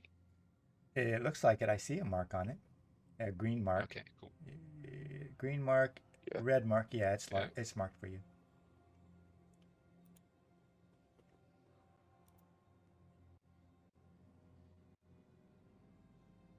Ah.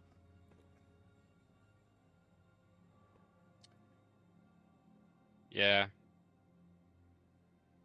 Maybe Yeah. I don't. Low damage dice. What does that look like, Gutorm? You fire off an arrow.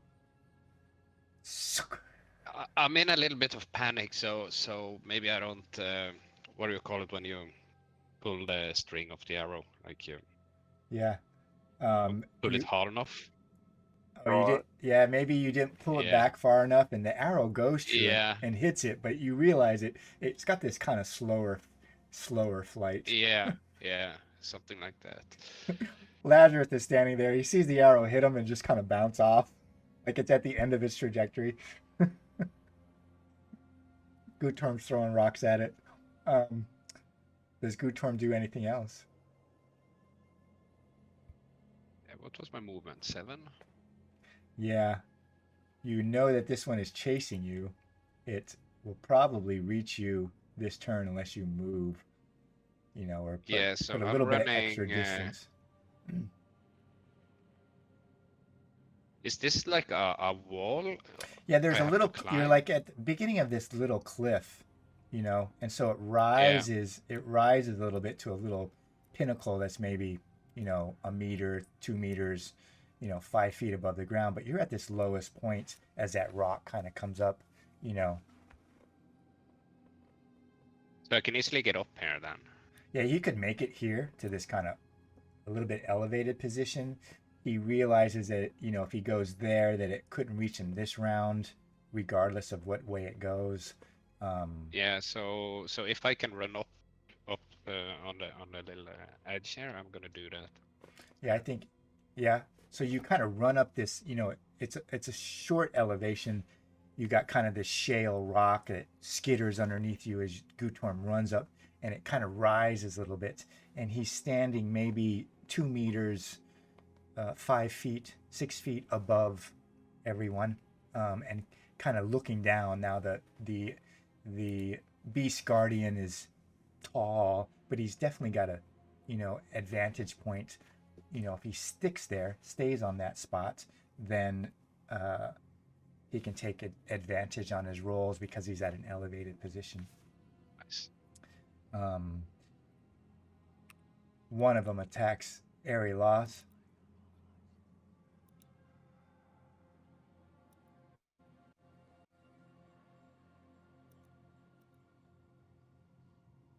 And Arilos, stutters a little bit, almost on one knee, as it sweeps down across to him, almost pushes him completely down, makes this long nailed scratch, tears his leather armor that he's wearing, and you can see blood underneath it. He's got blood now coming out of his nose and his mouth, and he staggers back to a stand as the other one attacks Kondu. Mm-hmm.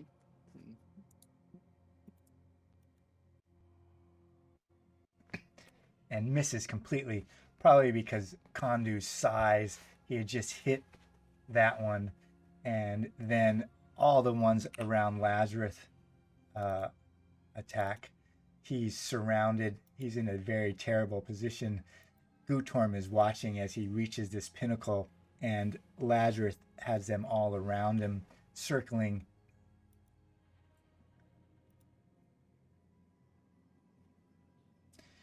Luckily, the huge one misses.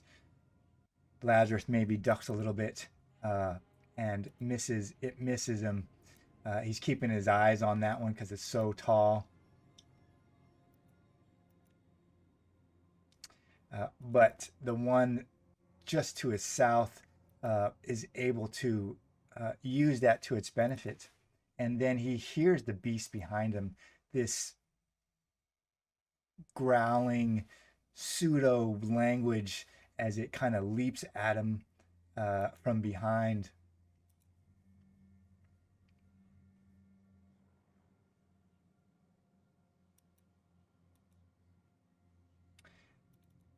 Lazarus, what happens? How does he feel right now? He's probably swaying a bit, staggering. Does he do anything? Say anything as these things are just attacking him from all over the place?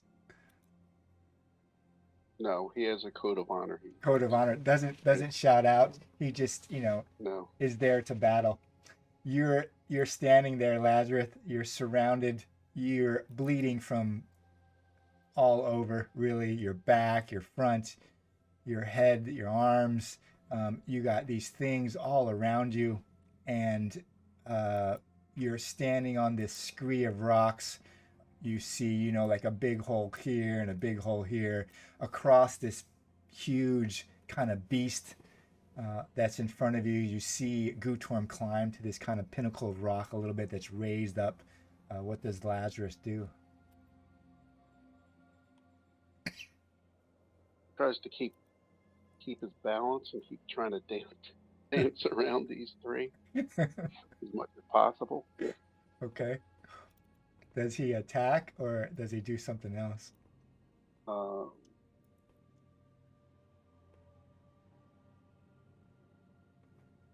try to heal myself. Okay.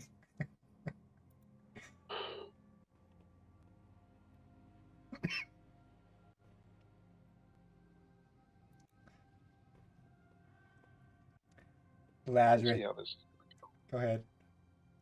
I said I can see how this is going to go. Right. Gutorm, you're up at this elevated position. Oh, this one actually runs here, Gutorm, where you were. he's thinking he's running at you, and then you go up the scree of rock. This one runs towards the edge of the scree of rock. You're looking out over that. You see Lazarus, sword go down, his stiletto go down, and you see his mouth move, and then nothing really happens. He's still bleeding profusely. Do you do anything He's else, spitting Lazarus? blood up. Right. You do any? No. No. Okay. I Go ahead. turned aside and spit out a big mouthful of blood. Right. Kondu, you're standing there. Mm-hmm. You see Arelas waver on his legs. He's still barely standing. He's ready to strike out at this other one.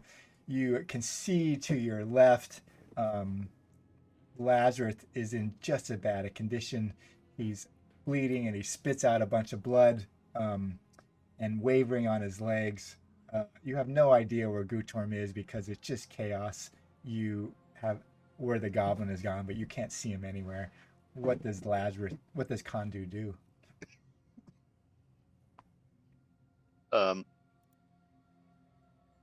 Right. Yamrin's a good sort, but we did all agree to take the elf to Isengard or whatever it is. And the elf is about to die. Okay. Yeah, so that will relieve you of your duty.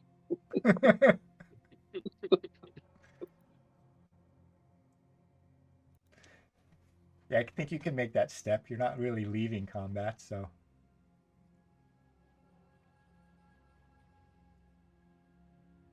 Why did you make that joke? Candu's selfish enough to go along with that.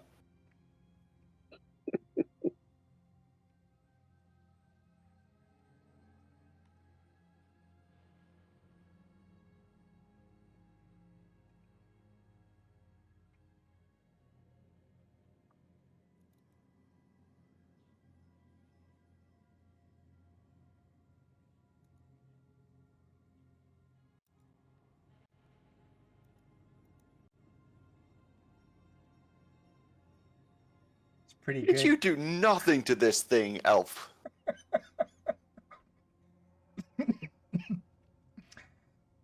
What happens, Kondu?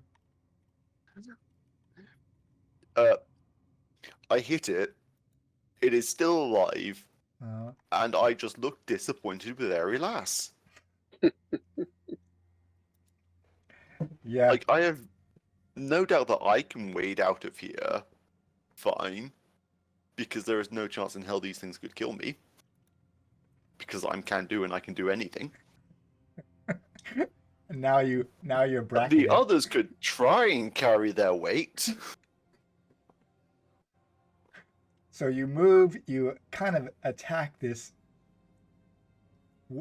warrior-looking, misshapen man thing, wearing shattered, shredded barbarian clothing, teeth coming out of everywhere. It's different parts of its gums, eyes at different levels, and you hit it strongly, hard, and it wavers a little bit, but it's still standing. Arelas is bleeding, and looks pretty bad. Behind you, Lazarus is in a very bad position. Gutorm, you're standing up on this scree of rock above. You can kind of look down to where Lazarus is. You can know that the one that was chasing you is gonna be running up this rise of rock towards you. What does Gutorm do?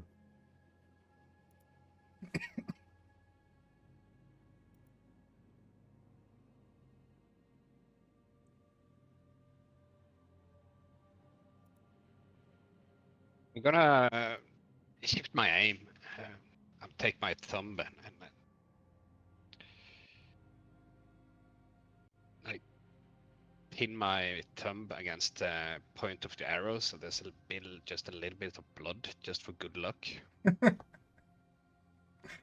And I aim at one of the lesser ones attacking Lazarus. Yeah, the one that you can aim at is this one. And you're looking at that one and it, is not bleeding at all. The giant thing next to Lazarus, that obscures your view from the thing behind him, Yeah. is barely wounded. And so the two that you could attack are, that one or the clan beast. The others are out of line of sight, or Yeah, not. I imagine I'm standing there and I'm like swaying my bow between those two, and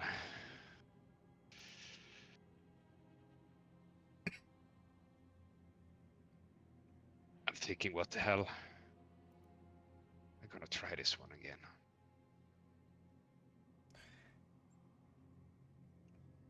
It was with advantage, no, right? Yeah, I would put advantage because you're at this elevated position.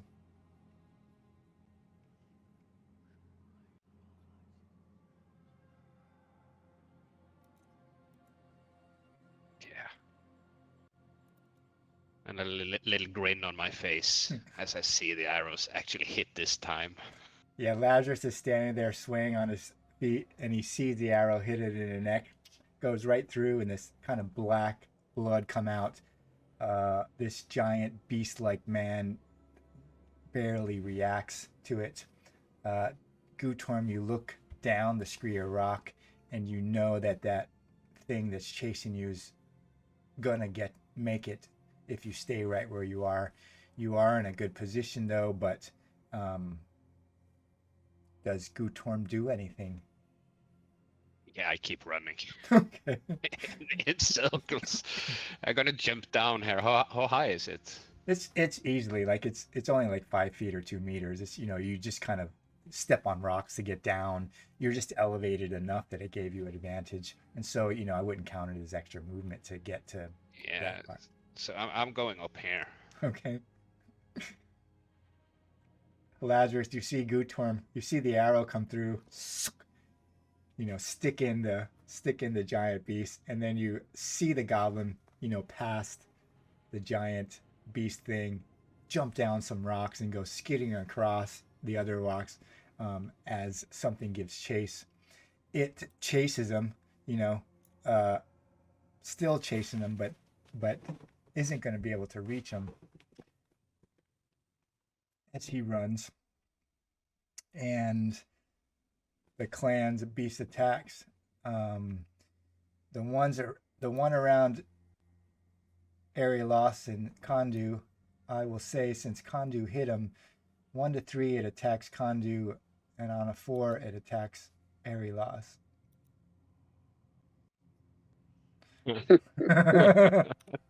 Yep. Doesn't like elves. Right. Doesn't like Who elves. does?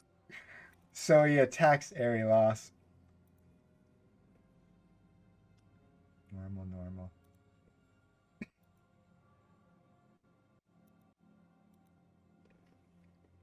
Kondu, you're standing there as it hits Arilos, dropping him to his knees, blood kind of spurting out everywhere. And the one near you, behind you, that's bracketing you, attacks you as Arilos goes down.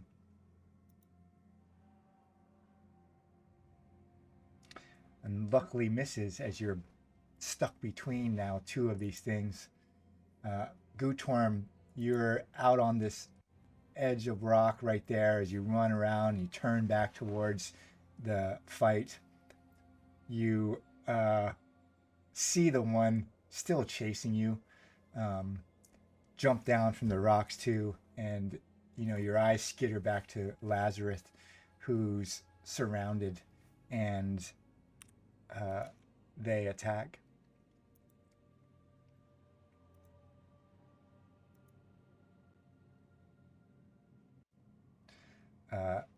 The huge thing misses, unable to find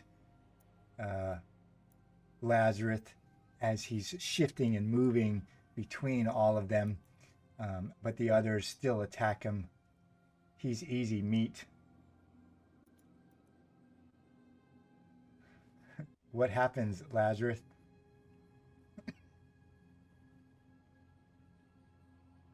He's not able to defend himself in a three-way combat here. So he's caught off guard from the back or from the rear side. It's struck in the neck. Yeah, So not only is blood spitting out of his mouth, now it's gushing out of his neck. Gutorm, you see Lazarus go down. You know, these things are all around him, and then you just don't see him. He's on the ground. They're on top of him. You know, blood is everywhere. What does Gutorm think? He can tell Loss is down also. Do I make a death save at the end of the round? Yeah, you make a death save at this round, so you can make it now because it's the beginning of the next round. All right. Gutom, he's horrified by this situation.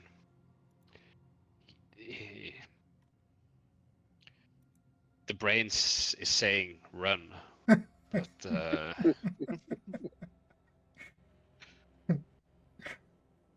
why does he stay? He doesn't know yet. He doesn't even know if he's gonna stay. Yeah.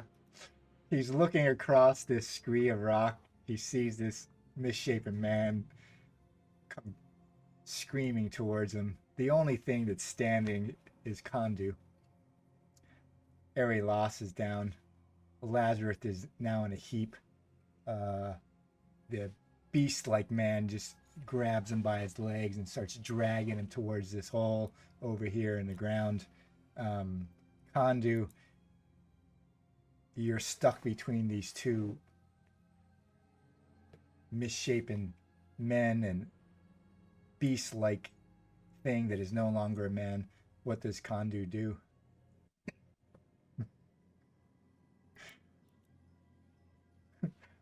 Well, that worked. I'm not stuck between them anymore. No.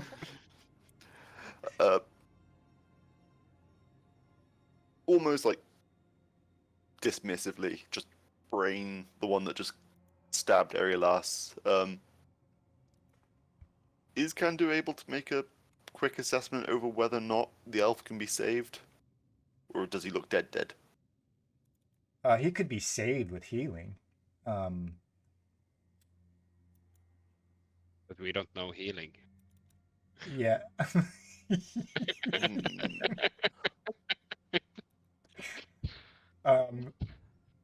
Cool analysis. He Our will, two healing characters have skulls on them. he will make his own death saves, and if they survive, you know, at some point they're going to regain 1 point. You know, at some point we decide like how many death saves do they need to make. You know, if you defeat all them, but we haven't really ever gotten to that spot. Oh no, it does actually say like people can just bleed out. Because I was looking at it for characters. Well, I'm thinking of a new concept right now. Okay. Like, I don't think characters recover Yeah, unless they roll a 1. Yeah, If you roll a 1 on your 20, eventually you get, you know, and so each turn thereafter, make a death test, 1d20. Yeah. But I think 3 failed. 3 failed. Yeah, if you roll a 1, yeah, you wake up with 1d4 toughness. right. And then Which is possible. you can act the next turn, yeah.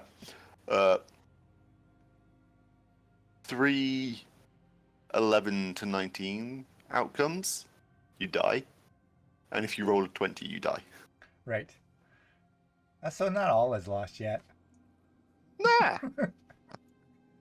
We would have him roll death saves until either that occurred or he got a 1, which, you know. Mm-hmm. I'll start singing "The Bright Side of Life" by Right. Monty Python. Yeah. So Gutorm, you see Kondu put down this beast-like, misshapen, no longer man. Airy Loss is laying on the ground. Lazarus is buried. You can just barely even see him past the monstrosity. What does Gutorm do?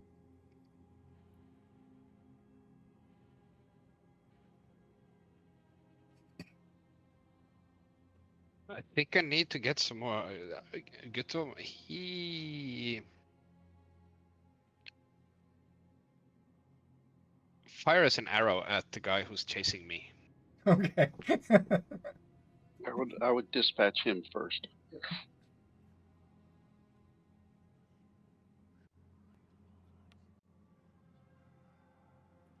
That's a normal roll now, right? No advantage. Yeah, you're not like above him. Yeah. Oh, such terrible rolls. Oh, god damn. Like you rolled a 2. You rolled a 2 and a 4 last Oh. time on your damage. Yeah, it has been horrible. You're just not pulling that bow one back. thing.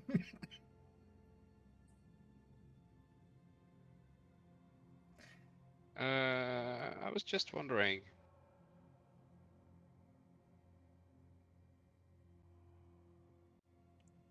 The base damage on a longbow is D8, right? Yeah, but I think you're rolling a d10 for marksmanship. Yeah, I'm rolling a D10. Yeah, that's all right. Now this And is a ledge that comes up probably 8 feet, 3 meters tall, like the other one. You got a big kind of opening hole here. It's going to have to move, but you're running out of space depending on where Gutorm moves to or what he does.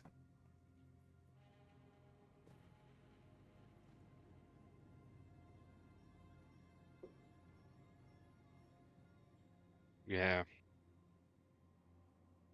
Yeah, I see where this goes. I'm running. I'm panicking because the wall is higher here, and I don't know the area, so I start to run further in. Into the forest? No, up here. Oh, okay. Okay. Yeah, I see. Yeah, you could do that. You're coming into like a little ravine of rock there. There's a kind of a cave-like hole, further on, and then these rocks kind of start to rise. This wall right here is probably 3 meters or 10 feet, and this wall slowly gets to it. You got this big hole in front of you, and so you're running into a dead end unless you go down into the cave. Just so you know.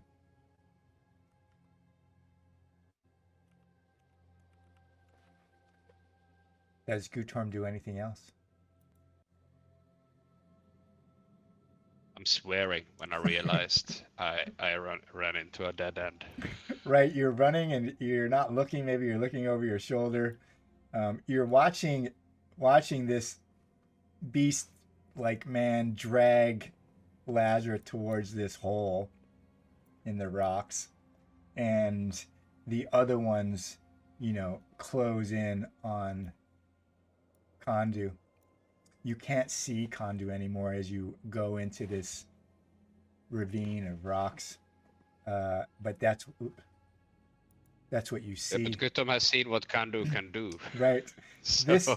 This one chases you. You shot at it with an arrow, and the arrow just kind of broke on him. His thick skin or whatever hit a bony part of it, and it kind of chases you into that ravine. As you look over your shoulder, you can no longer see Lazarus or Kondu, and they kind of surround Kondu out of your sight and attack Kondu.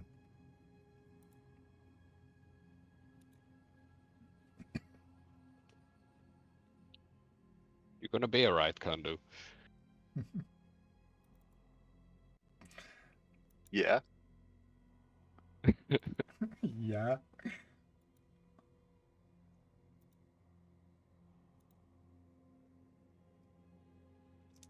Whew. Kondu's holding stout.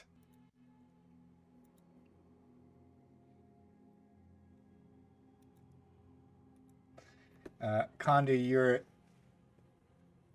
in a position Lazarus was, and as you see Lazarus get dragged towards this hole in the rocks, this giant beast lumbers over to you, and this misshapen, no longer man on hands and knees and feet comes scrabbling towards you. You got, the warrior behind you attacking, and you see Gutorm run into the forest down these rocks. Lazarus, Arilos is on the ground next to you, and you just hear him, breathing, coughing blood, barely breathing. He's completely out, oozing blood from every position. Lazarus is being dragged across the rocks towards the hole. Where does Lazarus go? Does he go anywhere, or is everything blank? I mean, he can't really go anywhere, but That was a question for not without. question for Lazarus. Lazarus, as you are sorry. unconscious, where is he, or is it just all black around him?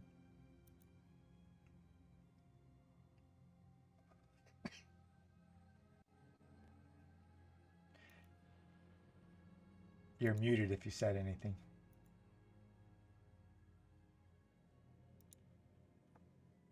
I think he's just moving towards a bright light.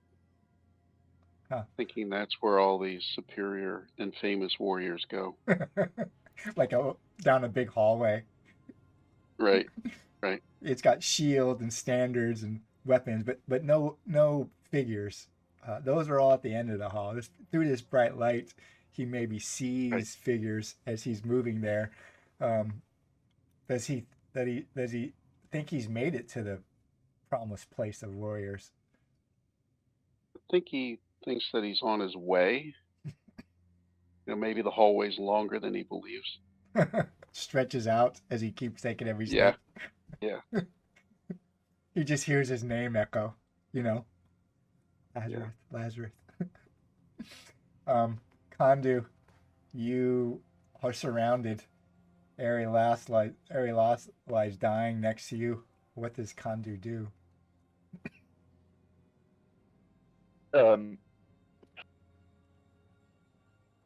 He swings the club, or the flail, out, braining another of these beast things, and point over at the warrior dragging away Lazarus, and calls out, "Oi! If anyone's eating that human, it's me."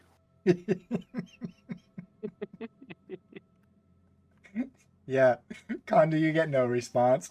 You're yelling through this beast-like thing as you take down another one. Gutorm probably can hear your voice echo through, the ravine he's now trapped himself in. He looks over down and he sees the hole go way deep, and he's on this edge of this scree. He looks to the right and left, and on the right, the rock wall is 3 meters, 10 feet tall, and on the left, it's like 8 feet, 2 meters, 2.5 meters tall, and he hears the clan, this warrior beast, come scrabbling towards him. What does Gutorm do?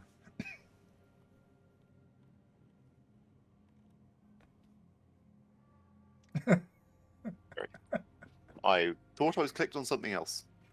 Can I run past him? You could Like try. here? I mean, you can make a quick roll. I think if you want to run past them, then you have 1, 2, 3, 4, 5, 6, 7. I mean, you're not going to get much past them, but you can run past them and roll your quick roll so as he doesn't, because you're gonna have to run right past him really through this little region. Can I climb? You could climb it. Could take your whole movement up through here. Like it's 10 feet, so you'd probably have to double move.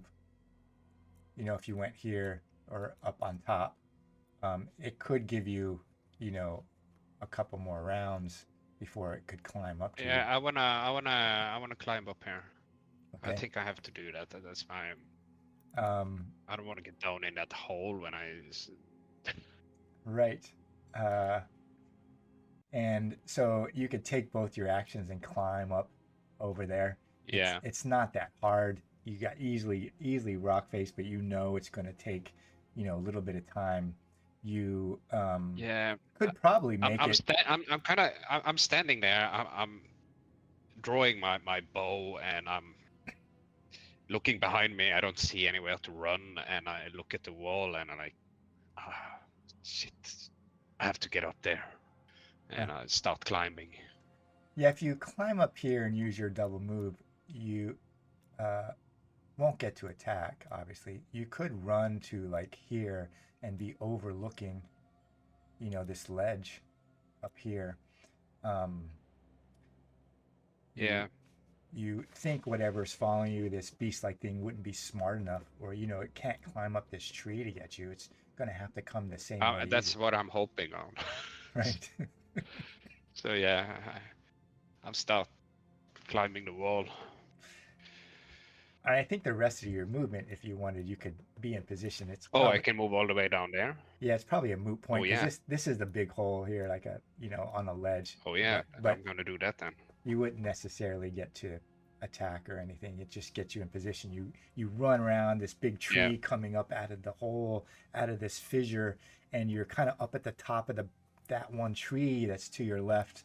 You know, the top of the canopy or the top of its, you know, it may rise a couple feet above you, a couple meters above you as you run on this ledge. You look out across this big kind of fissure, and you see Kondu surrounded. He's surrounded by other bodies of the beast and Erilos and the huge beast next to him, and he's bloody, but you know he's Kondu, so he's not too bad. You hear the thing behind you come running, you know, and start to maybe scrabble up the cliff face after you, but you have time as the things attack Kondu.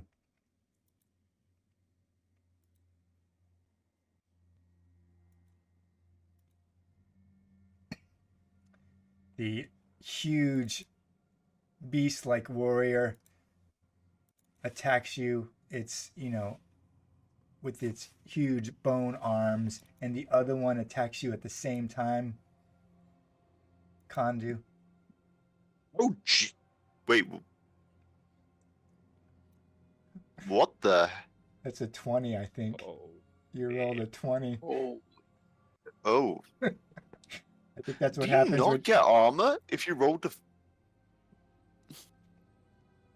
against this creature, it ignores armor, I guess. not No, I, like on a 20. yeah. Like, Oh. do you not get your armor? I that guess happens. a critical failure, it takes your armor away. Oh no. Beast Guardians should ignore armor. The clan beast.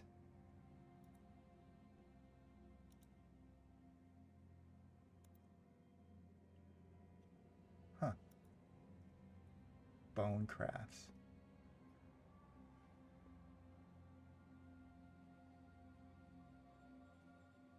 Yeah, it added, is it because you rolled a 20, Oh. you think? No, I haven't seen that before. no, it does say ignore armor in the thing. I didn't check ignore armor under its bone craft though. Let's see on gear. Qualities. Short. I think it was just because of the natural 20. Hmm. Because it doesn't have ignore armor usually. Oh, unless it's advantage. Does advantage give it ignore armor? No. It shouldn't do, No. but I think it's the natural 20, Kandu. Yeah, must be. How many else of them are left to act? There's just that one. The Beast Guardian's already attacked, hasn't it? Yes, everything's attacked you. Everything's attacked you that Okay, can attack you. So it's not like you're prone and right. it's not going to take a second attack. It is Lazarus as he's walking down this corridor of bright light. Lazarus, you hear an arrow go by your head, and you probably see it, this golden kind of arrow. And in the distance, Lazarus sees Katerina smile and probably a little laugh and raises another arrow out and knocks it. And you probably hear her voice come yelling down to the passage. Is it time, Lazarus? If you make it here before I shoot you.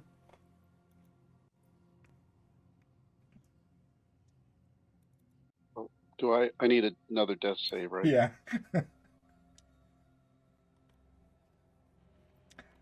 You're still alive, Lazarus, that this golden arrow goes flying by you. And you're walking down this bright lit hallway, way in the distance. Probably a figure that looks like Katerina. Bigger figure comes out behind her and puts a hand on it. And you probably hear, just let him come. What does Lazarus do? Continues to take his walk, his stroll. Stroll down the bright lit corridor as it gets longer and longer. Every step it seems like, nothing, it seems like the corridor Eternity. lengthens, right? It seems like the corridor lengthens, but when he takes his next step, it realizes it shortens again. And he's much closer to the end than he thought. Kondu, you are dropped to your knees. Gutorm, you see him. I'm not certain if you had ever seen Kondu laid low like this, but you see him, this giant figure that you've fought next to and ridden a barge and has been on fire, and it's probably not a sight that's welcoming. What do you do, Kondu?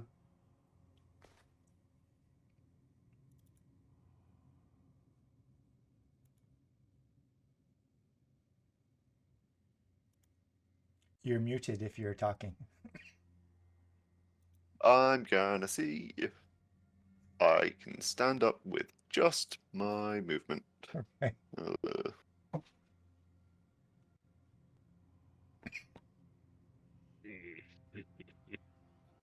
I believe I can't. Right.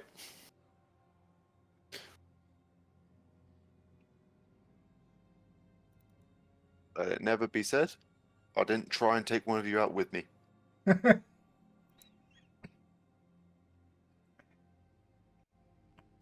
you stay prone, Kondu, to do that attack. Yeah. You stay on your Yeah. knees. What happens? I mean, I'm probably only now eye level with these things. With one of them, the other one is huge. Damn it. You're looking at the belly button of the one of them, if it has one. It probably does, because it was a Oh, man at one point. then having been knocked over myself, I try and kneecap the big one, but sadly miss. Uh-huh. You're looking at Lazarus as he's being drugged towards a hole. You see his legs, maybe, and part of his body's down in the hole as the beast-like man is pulling his flesh into the hole. Gutorm, you see Kondu try to stand, and he wavers back down onto one knee, and he makes this half-hearted strikeout. This giant friend of yours, you can hear behind you the beast man climbing up the wall. You know you probably got time. If you don't move, he won't get you to you in the next 6 seconds, but he's going to get you eventually. In front of you is a deep hole that you can't jump in down. What does Gutorm do?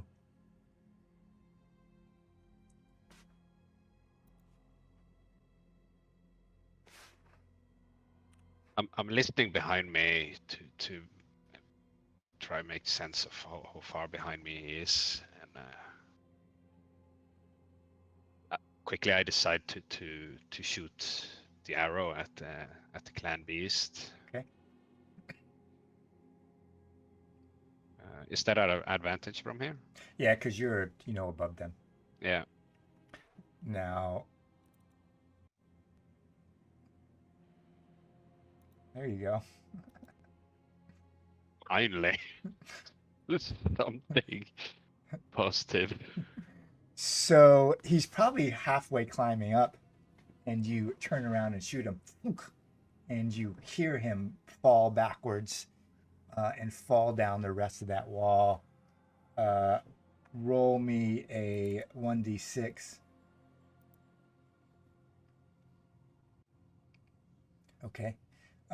And you hear him fall over because he's halfway up, and you shoot an arrow just as he rises up over that, and then you hit him, and he loses his balance, loses his hold on the rocks, or the rock pulls away as his weight shifts, and you just hear him go clashing and falling into the ravine that you had just climbed out of. You look across this kind of gaping hole in front of you.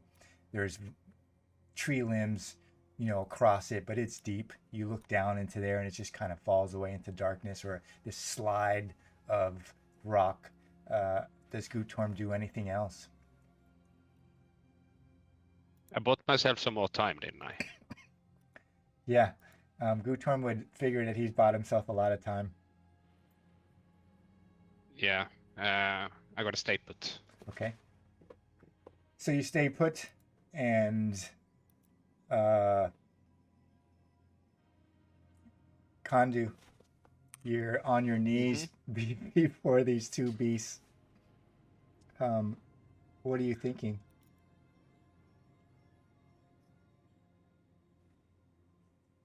I can still take a few hits. Okay. It's, lumbering over the top of you. You're not giving in. You're just not giving in. You're on your knees and prone, and the huge thing attacks. And it misses, swipes over the top of your head. Maybe you take a deep breath, or maybe, Kandu doesn't care. He's stout. Kandu spits blood at it to distract it. Spits blood at it. And the other one, who's put you down at your knees, is probably at your same level. It's still got this guttural. You can kind of smell them. They smell rotten. They got these shredded clothes, and it just attacks you with its bone kind of claws. Mm-hmm.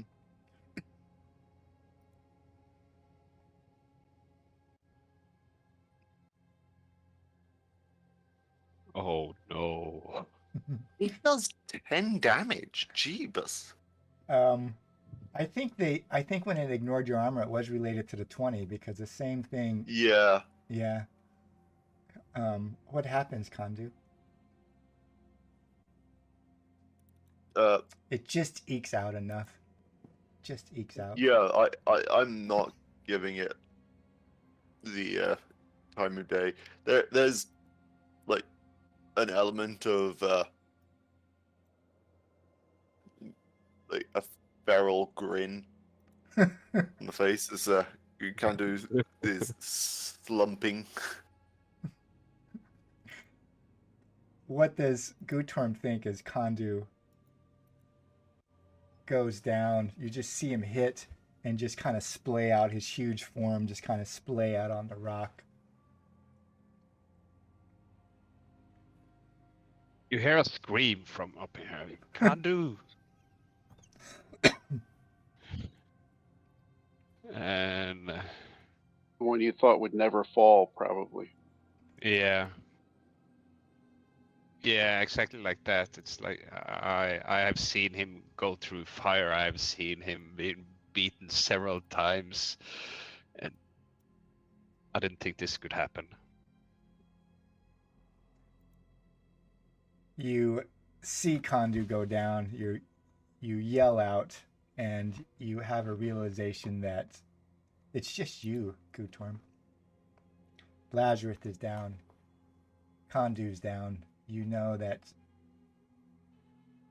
there could be a chance that they will rise, but that chance is drastically decreased as Kondu goes down. Lazarus is in this light hallway, can see Rigmar and Katarina in the distance as she takes aim at him.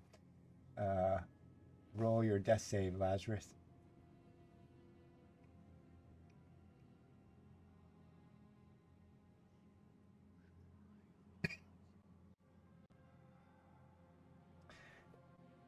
You walk down that bright hallway, and the space just suddenly shortens.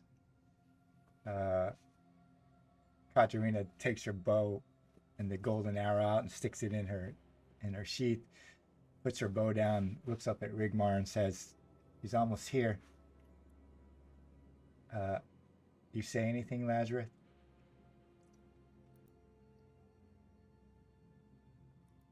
No, probably not.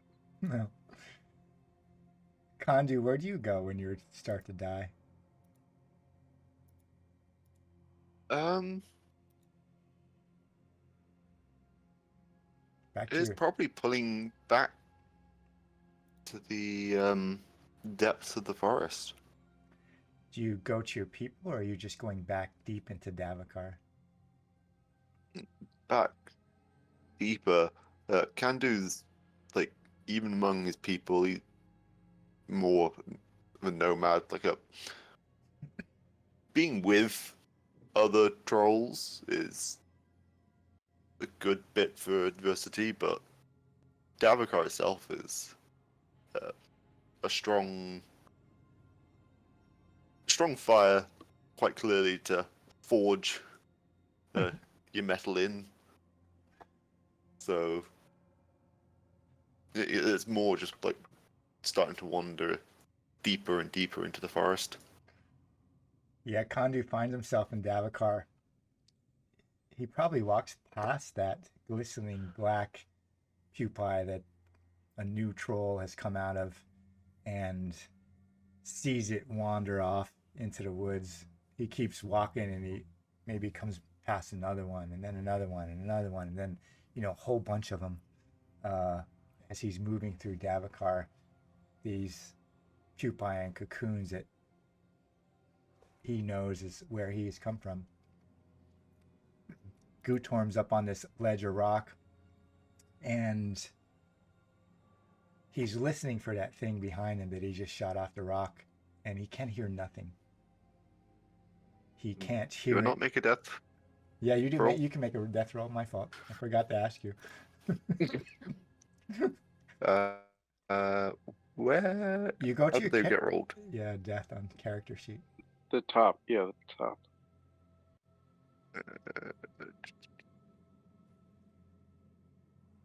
What the what? So in the main tab. Yeah, so at the very, very top, you see death with the skull. Oh yes. Thank you. Yep. You walk deep into the forest, Kondu. Like, you really want to be there. Gutorm. You could just see the bottoms of Lazarus' feet as he's being pulled down into this hole. This giant beast kind of prowls, this opening, looking left and right. It's not going to be able to get to you any particular way. This other thing is going to go scrabbling off into the dark.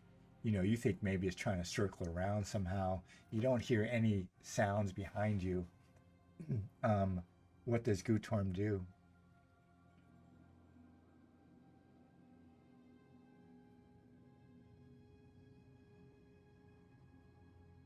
Gutum, I'm the beast sees me, right? Yeah, The big one. the big one, but it just doesn't seem like there's no way that it can get to you.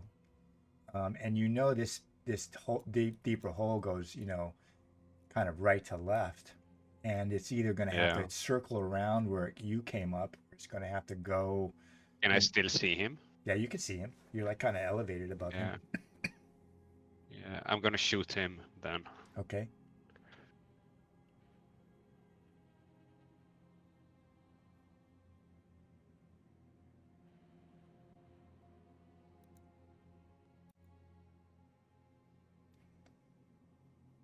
Oh, you just shot that one. Okay.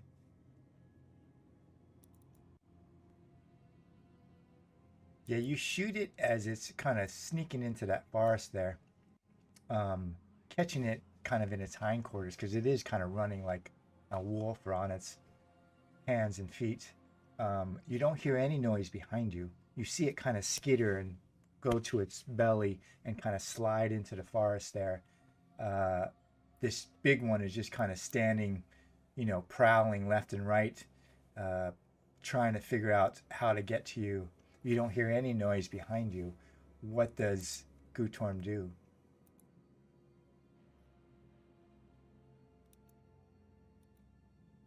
I see I hit this monster. I'm looking at Kandu. I'm looking at Lazarus being dragged down the hole, and I'm looking at the beast. And a lot of thoughts go through my mind. I don't know what they're gonna do. We wouldn't fault you for running. And yeah, I'm would. getting to that. And he thinks I'm no fighter. I can't handle this alone. And silently he says, I'm so sorry. And I start running back, just Through the forest. yeah, through the forest. Okay. um,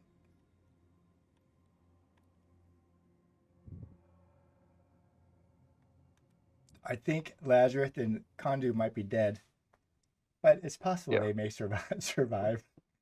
I don't think so. Right. um, you're I re- liked Kandu. you're and really the looking last for a was you're, getting re- us lost. you're really looking for a lucky one, honestly, because the clan warriors are going to drag you into the deep, and if you get a one, you're going to wake up, at some point in the throes of being drugged down there here in the distance. Yeah. And so you have two choices. You could die and say, no, Lazarus, they're Kondu, this is their last moments, and I'm not going to roll.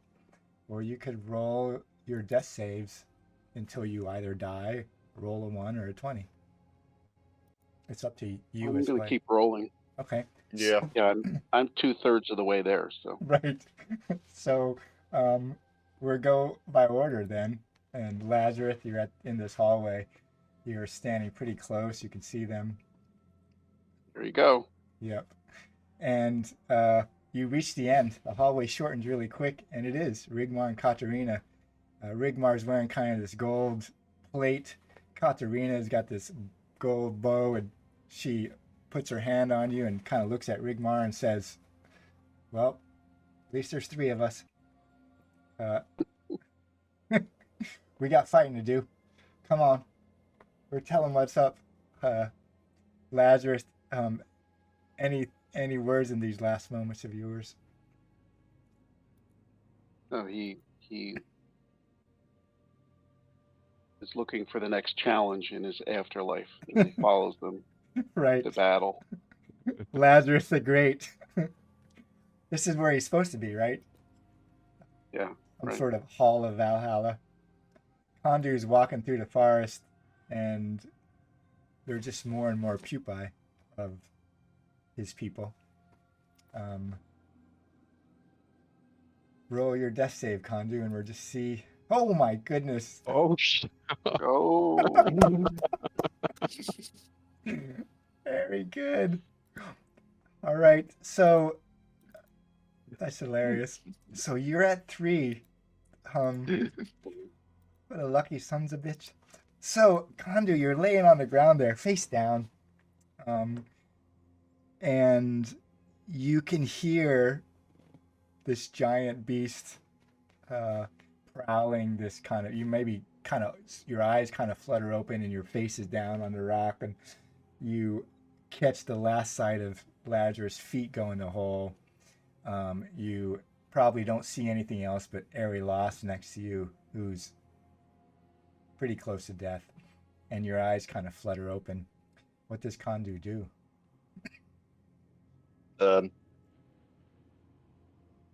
He's gonna try and stagger to his feet. Okay. I imagine it won't go well, but Well, I could just say, what do you plan on doing? What do you plan on doing otherwise? he was gonna jump right back into it. Okay. I didn't know if you were gonna run or not. Like- So God no, I said I'd eat Lazarus. right. So you're gonna take a motion. You know, you're gonna get up, but the giant beast guardian that's prowling this hole and sees Gutorm run into the woods, you know, starts moving in this direction, you know, crossing over as you're kind of standing up. Make a discreet test.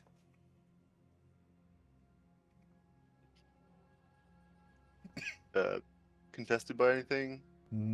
Well, you could choose its vigilant, you know, the beast guardian. I'm just seeing if it Yeah. sees you get up, like, you know, do you get the jump on it?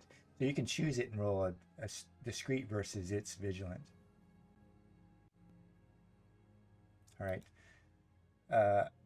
So you get to your feet, Kandu, and Mm-hmm. it sees you and turns. You know, you hear this kind of growl, guttural growl. What do you do?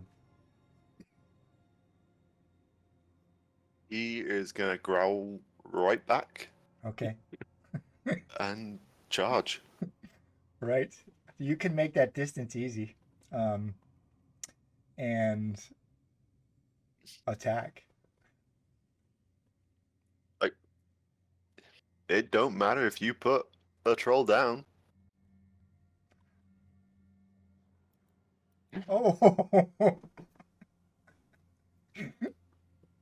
that's just crazy. Crazy. Crazy, Kandu. So what happens? Like, you drag your stuff up, you know, just hovering on life. At one moment you're walking through the deep forest around the beginnings of your people, and then you're suddenly face down on stone, straggle to your feet, this huge kind of guardian, and close that distance. What happens? Kandu's, as you say, he's walking through the forest, surrounded by the dark, and the trolls lived in Davokar before the darkness even arrived there. They are an ancient species, and they still live in Davokar even with all the darkness. You don't get anything without fighting. So, like, Spirit World Kandu just stops, like, turns around, starts striding back, like, as he lumbers up and charges at this thing, just like lifts the flail up and not even hitting with the head, just like driving the handle straight through the eye socket of this beast. Just smashes it down into the ground. Perfect trollness. Gutorm is running through the forest. Gutorm, make me a vigilant test.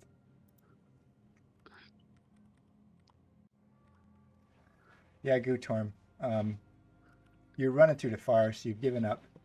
Everyone is dead. Arilas is dead. You see the last vestige of Lazarus go down into the hole to be eaten by who knows what. You're running as far as you can through the forest, as fast as you can, and you hear him. Gutorm. The troll, the friend you left behind. You hear him. You hear him roar through that forest. What does Gutorm do? I just feel my heart beat, and this feeling of happiness hearing Kandu's scream, and I stop instantly, and I turn around and I'm running back to the position I ran from. Yeah, I think you could make because that. I have to see what's going on. So yeah.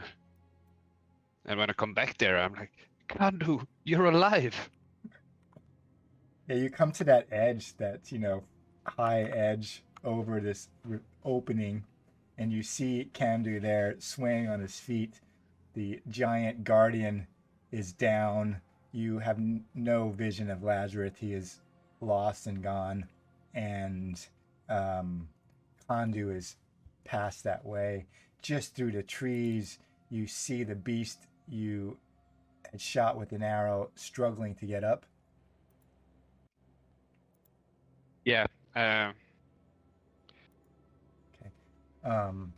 I also want to fire at the beast. I still have my action, don't I? Yeah, and so it's going to not be advantage. It's going to be Okay. and the reason is because it's prone, and so you get a disadvantage, so it evens out. So you could shoot it, but it's prone. Yeah.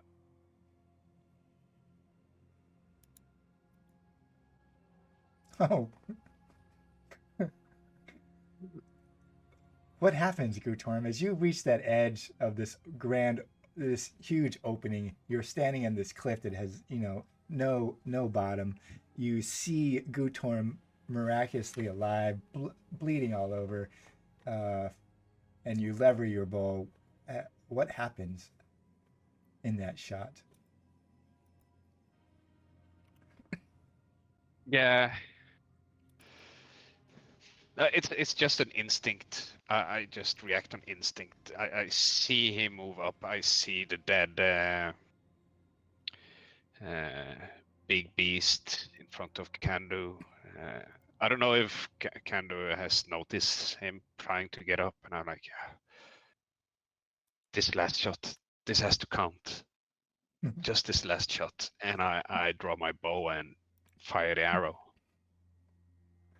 Yeah, that flies true. You had given up. You had left. You had tried to save yourself. Everyone was dead. You come back to find Kandu alive and make this shot across this ravine as this thing is trying to stagger to a stand, and put one last arrow in its underneath, right past its arm underneath it, and it goes down to the ground, and you see Kandu from across the opening. What do? Everything's quiet. The forest itself is Kandu, listening. the elf. We have to move, Kandu. Let's get out of here. Can you take the elf? Is he dead? Totally. I'll call back and grab the potential corpse of Arilas, yank the flail out of the head of the guardian beast, and hold the half with the between my teeth, and you've got to take a trophy. Just try and snap off one of the antlers as I run into the forest. Now, I saw that picture had little horn things. yeah, it does. You could snap off a misshapen horn. Kandu needs his trophy as he's dragging himself, and picks up Arilas. Now, neither of you have healing. How likely do you think it is that Arilas will survive? I mean, I did. More than 50% likely?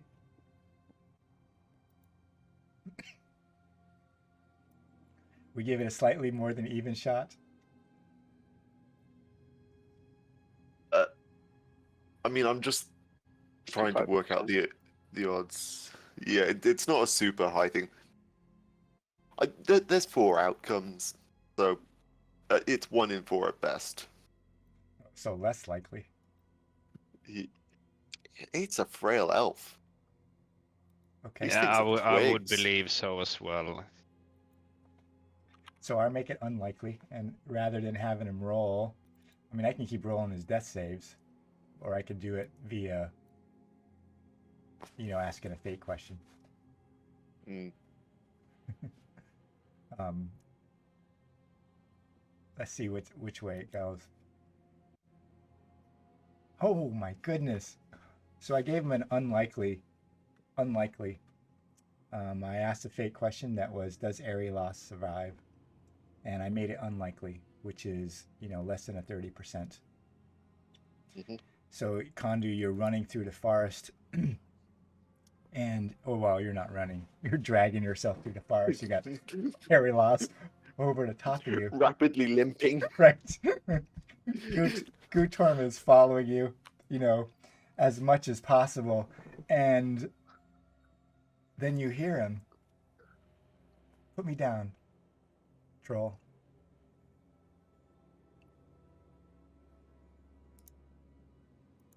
In what way? On my Kandu is feet. still riding that adrenaline high from surviving, so yeah. Exceptionally enough, Aerilos' head rises and he kind of looks at you. His eyes are glazed and he goes, "We are both injured. I can walk. I can make it. We will support ourselves. Put me down." Yeah, I'll put him down on his feet.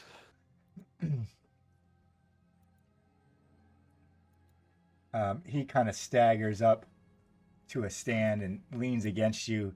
He's bloody everywhere. I would assume that you probably scooped up his silver sword, ran, or Gutorm scooped it up as you guys run into the woods, and put distance between you and whatever these things were, despite the loss of Lazarus, and we're ended there. So I asked the fate question. I said it was unlikely. Unlikely Aerilos would survive, which gave him less than a 30% chance of surviving. And I asked, does Aerilos survive? I gave him unlikely chance, and it came out with exceptional yes. So he rolled like a 1 or a 2 out of 100 to get an exceptional yes that he, revives himself, comes awake. So that's just crazy. I thought he was dead too. I thought I would roll the other way. Any questions for me?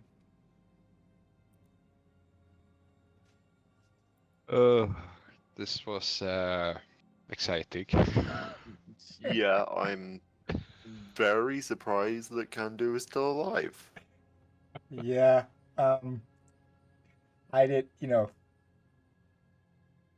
it was obviously a random encounter that was born off of the other question Kondu asked, an ambush, and that was one of the random kind of encounters I had, where I was going to have you roll 1d6 and then a 1d8 and a 1d12, because I have like 12 different ones, and whatever one comes up. And so when it said ambush nature, I just decided to roll with that beast clan attack. I knew it was going to be hard, but I didn't necessarily know it was going to be, really hard. I did have a lot of fun. Hopefully you guys did too. Hopefully the loss of Aerilos, I mean Lazarus. Yeah. Are you all right, Joe? Am I all Or is right? this- Yeah. Gene, can you stay on? Yeah, I can say that. Yeah. It was just 7:05, and that was probably a good place to end. Yeah, I think so too. Yeah, I had so much hope some of those arrows would hit and help Lazarus there, but then I'm getting so stressed out getting in close combat to one of these things because I wouldn't hold long, man. And the bow is my strongest I thought weapon. you made good tactical decisions. It's just your damage was so low. Like you rolled a 2 and then you Yeah, rolled a 3 and a 4, and so that you were just on the cusp of doing damage.